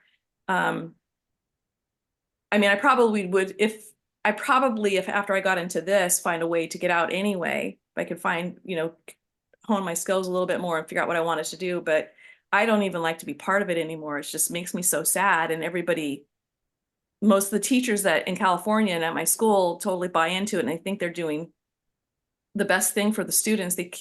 Our leadership always talks about what the World Economic Forum wants and the sustainability. Exactly. Those are the goals. We should strive to help these people. They're nice. It's just, and it's hard. It's a hard thing to do to voice my concerns in a group of people who are totally part of it. You know what I mean? I keep trying to figure out a way to start being subversive a little bit and maybe wake a few more people up to it, but they are totally bought into it. And I feel so bad for the kids, and I'm doing everything I possibly can for my students to not be part of it, but it's hard the way that things are set up. Janet, I was in the Marine Corps I joined the Marine Corps in 2009, and first 2 years was great. I was hoorah, hard charging, yeah, let's kill people and die for the state. And then my sister brought home a couple of DVDs of Alex Jones and Zeitgeist films, and I learned what the fractional reserve banking was, and it was like, we're slaves. And for the next 4 years, for the next about 3 years, I was that subversive guy in the unit, bringing in Alex Jones films, arguing with the command, arguing with the sergeants, talking about how we're the bad guys and we're doing wrong, and eventually it came to a head. I kept trying to get kicked out, and I failed drug tests. I failed my PFTs, my combat fitness test, all that stuff. Tried to get them to just kick me out, and eventually one day I was looking at myself in the mirror, getting ready to go in, and I just got hit with a wave of guilt and shame and puked in the toilet. And when I stood up, I knew I had to stop. Mm-hmm. Called my corporal, and I was like, hey man, I was in the reserves, mind you. Called my corporal, and I was like, hey man, I'm not gonna be in. I can't do this anymore. I'm not coming in. Mm-hmm. He's like, oh, no worries, you can make it up during the week. I'm like, no, you don't understand. I can't do this, dude. We're the bad guys. I'll bring in my gear when I get my DD-214. Let me know when I'm discharged. He was just like, okay. All right. Bye. And I hung up. And from that moment, my conscience was clear, and I never regretted it, ever. Yeah. I'm not saying that that's what you should do either, have a landing pad. No, that's Phoenix's way of asking the question, Janet. Do you want to continue to work within the system, or are you looking for opportunities outside the system where you might leverage your experience and transition into a way you could still kind of serve the youth without unserving the youth? Right. Yeah, I when in 2020, 2021, when we had to do all that in 2022, I wasn't in a position to even consider that, and I never want to be in that position again.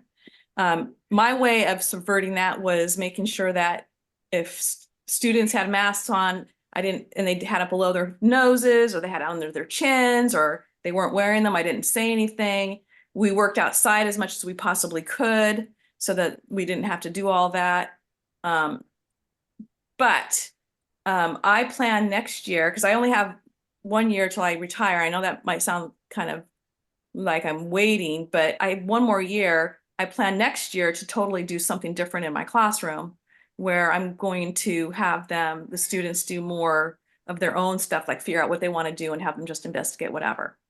It'll be my So last. you got like 1 year to emulate John Taylor Gatto's plan for students. Yes. That's what I'm hearing. Because do you happen to know how he resigned from his job? Didn't he write it in a letter to the New York Times or something? He resigned famously. Or okay, and this is what I'm pointing out. So he rented Carnegie Hall. He got himself a white tie and tails outfit. He gave this speech. He wrote this op-ed for the Wall Street Journal. So like he basically became like his own press crew, right? And there's no one to blow the whistle to. They're not going to fix the system. So how do you transition out of this thing that you've invested your life into? He made a small investment in himself. You know, he happened to know some, I don't know the actual story, but I would imagine he had a connection. You know, he's got these 2 school teacher awards for New York State and New York City. He's like, how do I leverage these?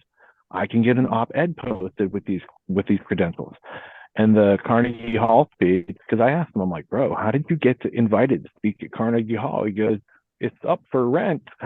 You can rent it, you know? And he's like, I figured this out. And it doesn't matter how many people were in the audience. The epic photo is him in the white tie and tails, this formal uniform at a podium at Carnegie Hall. Like it was part of like his instant branding that he did, because that was the only way to survive. Because like legit, like normal publishers don't want anything to do with blowing the whistle on the school system and stuff. So he had to figure out, and you know, it's part of his Pennsylvania upbringing to be industrious and ingenious and like to invent new ways to get things done, just like he did with his kids in the classroom. That's awesome. Yeah, I thought I'd take the things that I'm learning from this and use them to teach my students as well, as much as I can in my last year. I mean, I have tenure and they really couldn't fire me anyway, but I figured that by the time this year's almost over, and then this next year I can really just do what I want and not have anybody even raise a stink about it, because I'm leaving anyway. And so what if they do? You know, because I can continue by the time they decide, because they couldn't get rid of me. So, but I can do as much as I possibly can in the last year to incorporate the things that I would learn and make at least one of their years an experience that they don't forget. The op-ed is titled "I Quit, I Think." There's a comma in there somewhere. Kidding. It's I quit, I think. Yeah.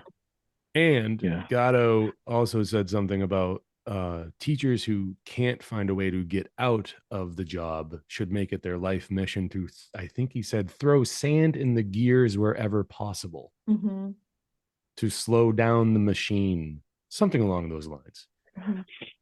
And the essence of what you were describing as like the struggle to communicate to other people, especially in the workplace, the best way that I've found, because we've had a lot of students go through this, especially during the pandemic, of trying to push back against the mandatory vaccines and stuff like that. If you find a couple other people who you're on the same page with in the vaccine situation, they are able to stand their ground and become an exception, because the company doesn't want to risk future legal, but it's not going to do that for one person. But if you find, you know, right? So in your situation, you're not necessarily looking to make allies right away, and nothing you're going to say is really going to wake them up or convince them. But the question that you pose that cannot be answered by authority is always one to kind of attract the other smart people in the room, like yourself. You're like, wait a minute, this doesn't make any sense. A lot of people are fine with it not making sense. They depend on it not making sense. They don't want it to make sense. It never will make sense to them. You were like, wait a minute, there's too many contradictions here. And what am I missing, right? These are all hallmarks of an intelligent person. And any of us could have been around the information set that, like, as you said, made you woke and like had the same reaction. But the difference is once you applied your thinking, your thoughtful response was, oh, that's not me. That's like some indoctrination thing that they're doing. And everyone's rah-rahing it and carrying it on. But you could recognize yourself separate from that. And they really can't. Mhm. So this course is really about, it's the lighthouse for the ships that care about hitting the rock, whereas a lot of people don't care if they hit the rock. Mhm. Well, thank you, everybody. I've appreciated the conversation. I hate to dominate it and hold you too Look much at that, longer. everybody. She knows how to acquiesce her stage time too. She's like, oh, I've had enough spotlight. That was good. That was a good little workout. Do you have any other questions while you're here, Janet? Not at the moment, but I'm sure something will pop up as soon as we get off the call. All right. If anything comes up that would block you from participating in season 11 with Pro Media and everything like that, be sure to voice it. That way you can get an answer. Okay, well, thank you so much. Cool. Thank you. Who else has questions, concerns, conundrums, complaints, complacencies, other words that don't start with C?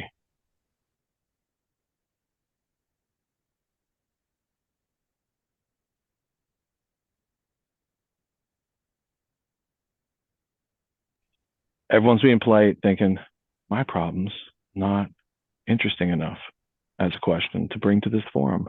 And I assure you, it probably is.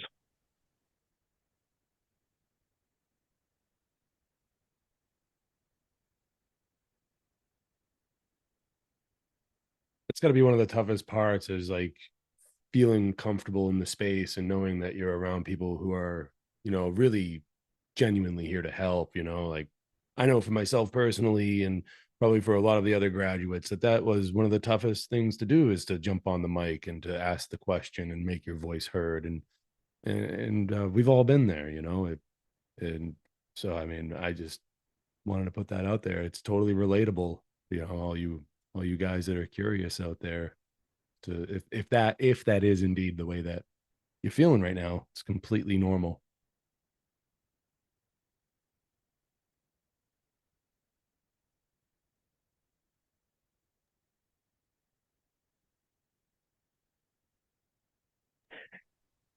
That was well said, James.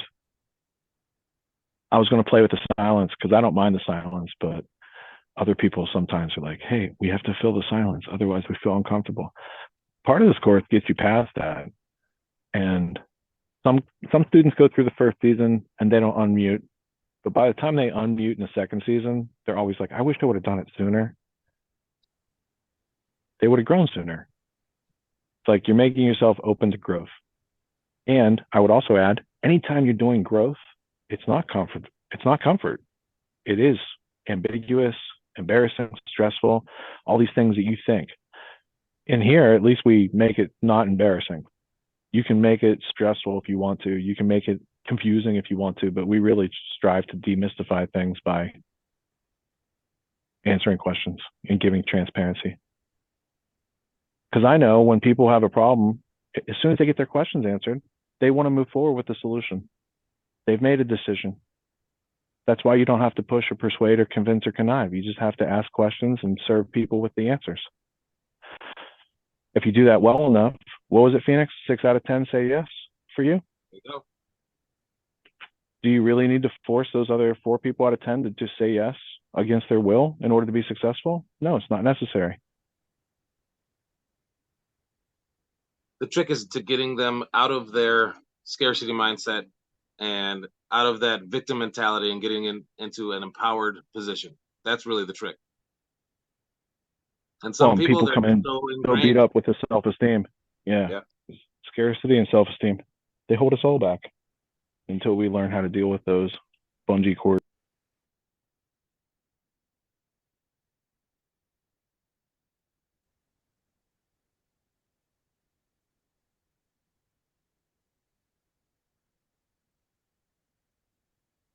So for the platinum level, you heard Janet mention Pro Media. That's a separate class. It goes on Thursday nights from like 8 p.m. till 10 p.m. It runs also concurrent to Autonomy for 12 weeks. And that's not for everybody, because it's like you already got to be moving and have momentum usually and showing up for yourself to take advantage of that extra thing on Thursday, right? So the gold package, it doesn't have pro media, because the gold package is just training those people to show up for themselves and giving them access to all these skills to whatever depth they can absorb during their first go round, right? They're trying to build up a moving speed. They're trying to get off square one. They're trying to get back to less than zero, right? Whereas the platinum, the middle package, it's already moving a little bit faster. And then the VIP package, which is like, we only sell probably, 5% of the courses VIP each season. I'm pretty sure we're already full for this season. So the real movers and shakers, the people with real skin in the game, they're already in. They're in early. They're getting situated. And now we're trying to find out who needs the middle package and who needs just the gold package for season 11. And there are no upsells, and it is lifetime enrollment. So now that you guys all know that you're not going to be upsold unnecessary stuff, you can relax. This is also not an enrollment call. You can leave your credit card in your pocket. But while we have these graduates here at your beck and call, and they could demystify and cut through the fog of the situation of making decisions, and they could relate to your situation you might be in right now, I thought it might be good for you guys, if you had questions, to let them know.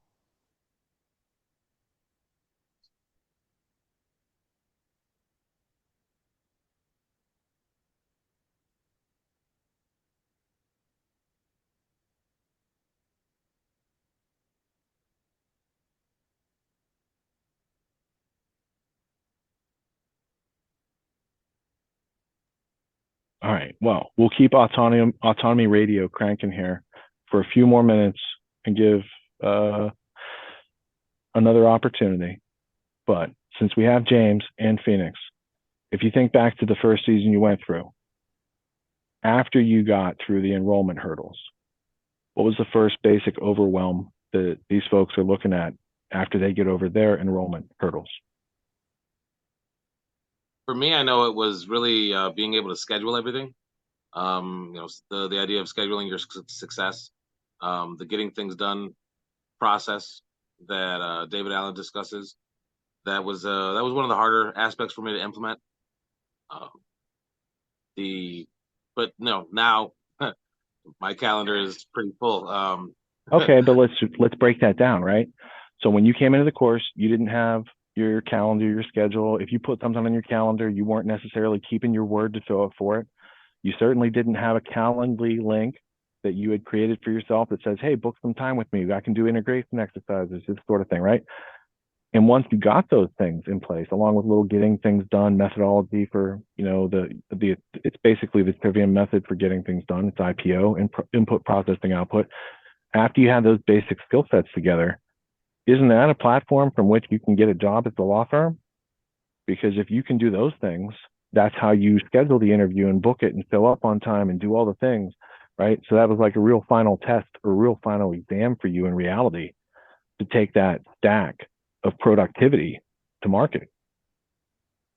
That was a platform for me to partner with somebody, develop a radio show, make it a success, develop the skills for video editing, create some amazing videos, then move on to developing the sales, and then becoming successful in that aspect. It was a platform for many things.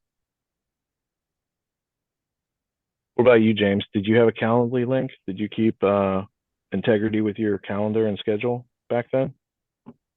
Well, before I did not have a Calendly link, but throughout the season, yeah, I kept up with it, and it was tough for me to find the times during the week where I would be available to do the integration exercises, but I managed to find that's what the wonderful thing is, that I kept myself in some weird bubble for some reason until I actually got in and I realized just how many people around the world are involved with this. And I'm like, oh yeah, there's people that are available at my special times of the day where I'm available, and it's not, so it worked itself out in that sense where. So you felt you had an obscure time for like United States, but once you found out, Yeah. oh, there's people in Europe, there's people in Australia, there's people in Africa, Yeah. there's time to work out. Yeah.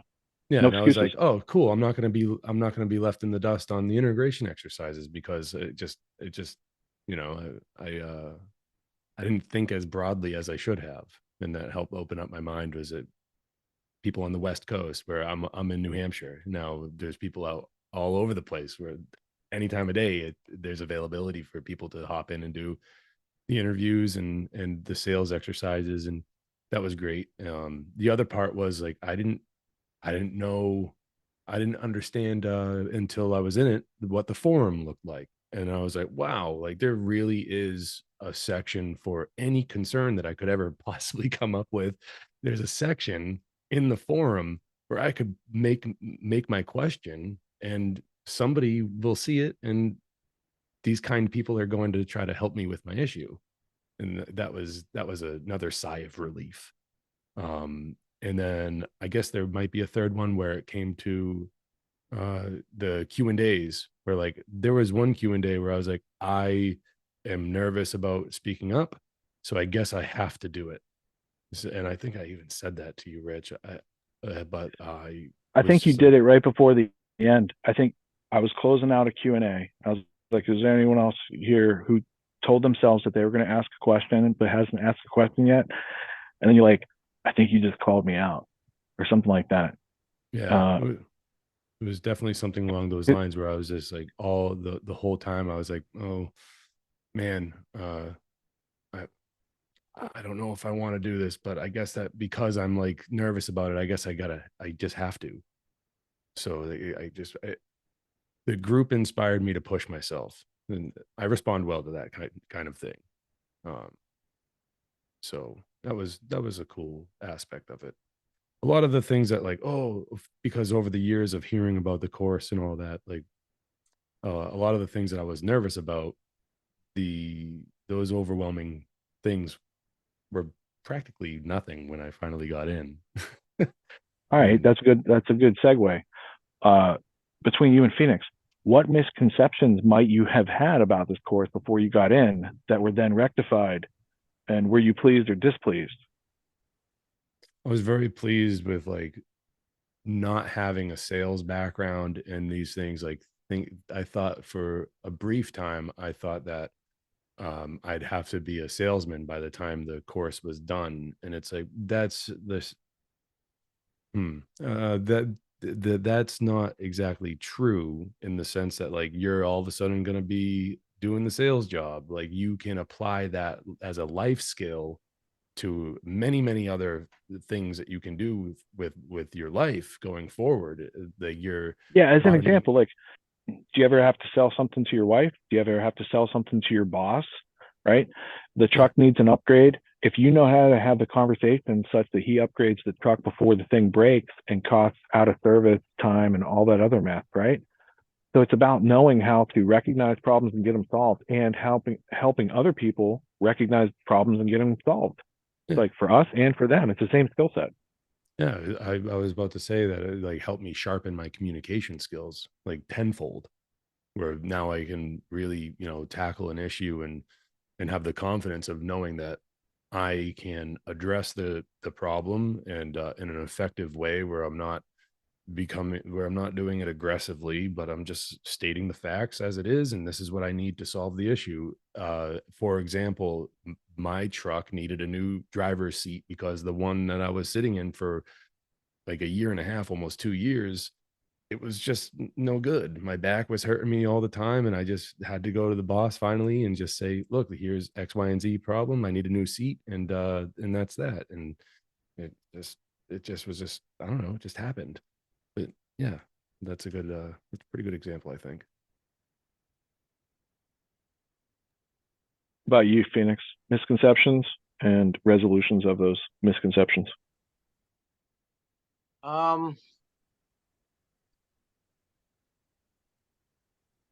While you're thinking, I'm asking Ashley next.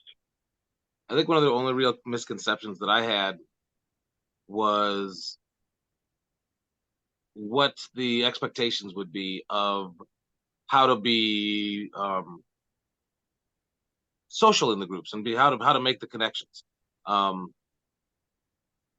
was expecting more hand holding, and it was more like self-directed, like you choose your own level of involvement, Fight Club style thing. You know, it's a very much it's very opposite of public schooling, and having the ability, once I understood that it's up to me to make to make the time to show up to these things and to be present, and that was how I was really going to succeed. Everything really changed for that. And this will be Diplomacy Club if we're clarifying the transcript that Zoom always makes. This is the Unfight Club. All right, Ashley, misconceptions, things you heard about autonomy before you had the experience. So I don't know if I really had any things that I had heard that caused misconceptions, but I think my biggest misconception was that I wasn't sure if I could do it. I didn't really know what it entailed, but per the self-confidence and self-esteem thing that we talked about, like that sort of gets wrecked in a lot of different ways. I just didn't know if I even had what it took to get through the class at all. Like without even knowing exactly what the class entailed, I just thought that maybe I couldn't do it. So that was probably the biggest thing for me. And how did you And then resolve that? Well, I did talk to a graduate beforehand, and he did assure me, he's like, you can do it. And I still wasn't sure, but I resolved it by just taking the chance. I went ahead and did the things. I went through the obstacle course. I had my blueprint call, and I knew that the deadline for season 10 was coming, and I just didn't want to regret not being part of the class. So I just had to do it. And then I start showing up, and like what we talked about, like doing my integration exercises, showing up to my lectures. And I also, like James, I challenged myself to come off of mute and be on camera. Like I did not want to do that, but I felt like I needed to do that. And it was part of the commitment, I think, that I was making to myself, that I was going to try to get as much out of the class as I could. So I tried to start coming off of mute right away, even though I felt very nervous to do that, and self-applied pressure and all that stuff. But then once I started doing it, and especially once we, like you talk about, or like climbing the summit, then I began to feel more and more comfortable in autonomy. And Hannah's still with us here, and she would post a lot of times on Oh yeah, Friday. pass the hot potato if you see somebody. That's how it works. Yeah, well, I was gonna say that she would post in the forum that it was like, hey, it's Friday, we have lecture coming up. And I was like, yes, I was excited about seeing Hannah's posts, and I felt that way too. Like I always liked I looked forward to lectures all week, and I felt like that was, what are we going to learn? What are the new clips that we're going to hear in the break, all of this kind of stuff. So I just began really looking forward to it, and I enjoyed the whole process so much. But Hannah, yeah, I don't know if you're available, Hannah, but if you want to chime in here, feel free. You have a question for me? I think Rich's question was, what were your misconceptions maybe before autonomy, or did you have any? What did you hear beforehand? I didn't have any misconceptions. I don't think, like, nothing's coming to my mind right now. I'm gonna have to think about that if there really was one. When I came into the course, for me, I had already been following Richard Grove's work for many, many years, almost a decade. And so I had already gotten so much out of Richard's work that honestly, I felt like the deal that I was getting on the course, like I already knew it was going to be cool, like whatever it was. Like I didn't know what the freaking product was. Like, what is it? Where's the outline? What is this? Right? I'm a Virgo. And I was like, okay. But the thing is I knew it was going to be cool because I've listened and watched so much of his stuff. And I really was like, I just really wanted to support what he's doing, like through Grand Theft World and getting the truth out there and having the cojones to be able to do that and put yourself out there. And so this was also a way for me to like not only see what he was creating, but support what I could see what he was doing. And so then being on the other side, it's just like totally exceeded all my expectations because I really didn't have like a set. I love autonomy. I've worked for myself. I've been an entrepreneur my whole adult life. I've been self-employed for over 16 years. Like you, Ashley, I'm a massage therapist. I have learned in autonomy not only how to take something that I absolutely love, which is massage therapy. I would do this if I won the Powerball. I love it. I know not everybody feels that way, but I love it. It's like super exciting. I love to see who's on my books. I work with such wonderful people. I have learned how to create my evergreen product about a subject I love because of autonomy. And I know how to do my passion project, which is the Emergency Preparedness and Outdoor Club. And so not only do I have like eggs in other baskets now, even though I love my practice, I love what I'm doing. I'm 41 years old. I hope to do this for many more years to come. I'm not going to feel as vulnerable, not if something happens again, when the next topsy-turvies of this roller coaster ride happens, whatever the hell that happens to be on whatever freaking level that happens to be in my life. I am going to feel so much better because I am now, instead of feeling like helpless and drowning, like literally I was in the ocean of just emotion. I was so raw when I talked to Richard at my Q&A. And I just like literally let my hair down and just let him have it. And I just wanted to see what is going to come back. And you know what? It felt like a rite of passage. I felt like immediately I was headed the right way. And so, yeah, it wasn't so much of a misconception of like, it's just where do you know, every situation is a risk benefit assessment. We learned that during the pandemic, right? And it's really on every level.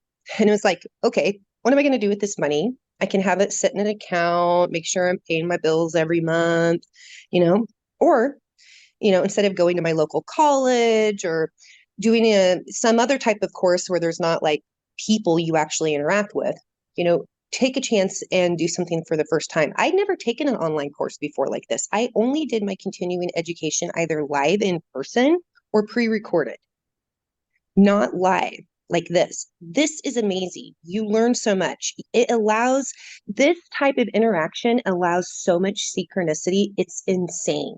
I have to show up to see what's happening because I don't know what I'm going to learn. I don't know what's going to come up. And it's so amazing how everything truly is connected. And just here I have been, it's been a year. I'm getting ready to launch my passion project.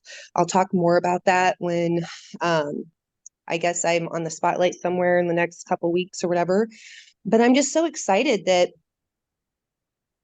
you know, I'm often the fool like we all are with my stick and my dog and my satchel, happily whistling as I fell forward.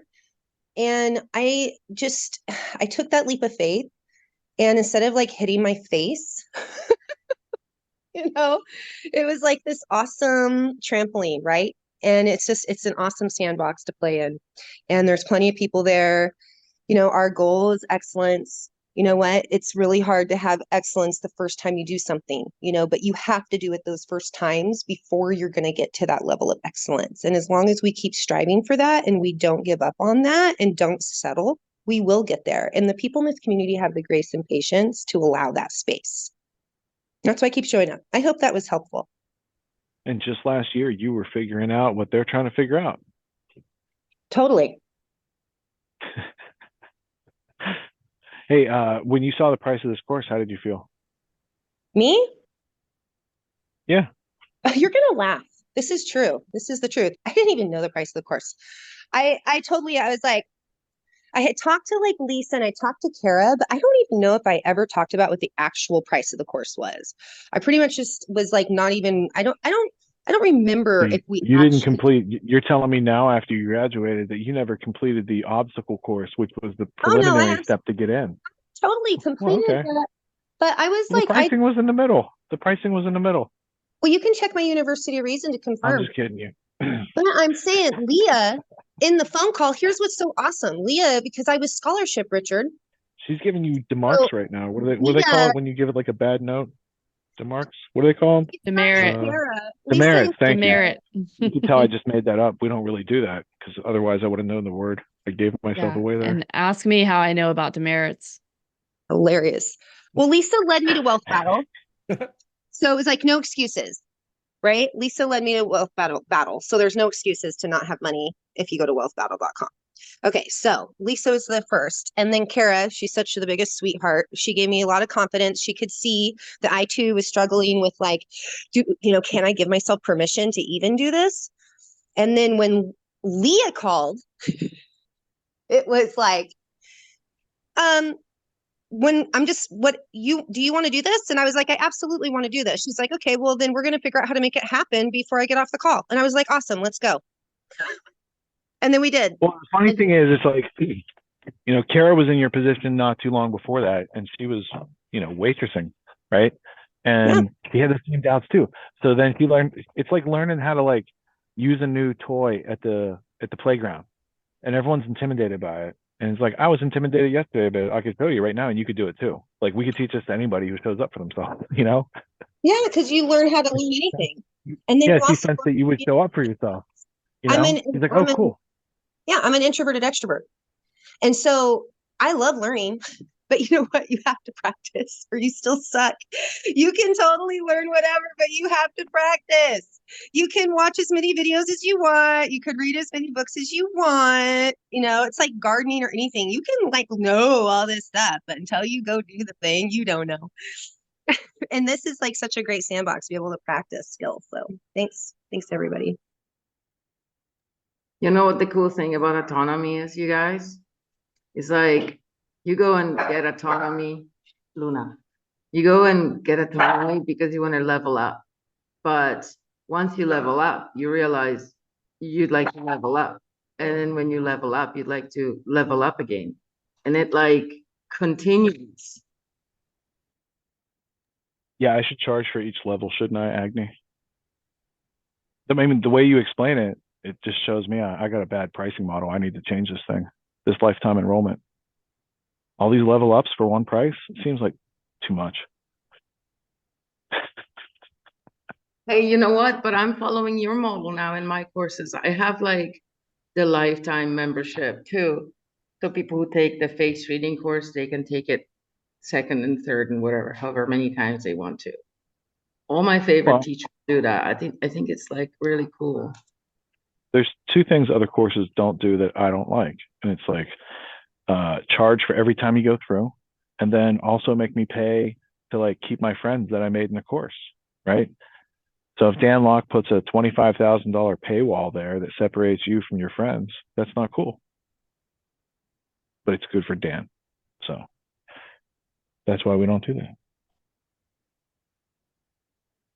I kind of like autonomy better, I think. Well, yeah, for a variety of reasons.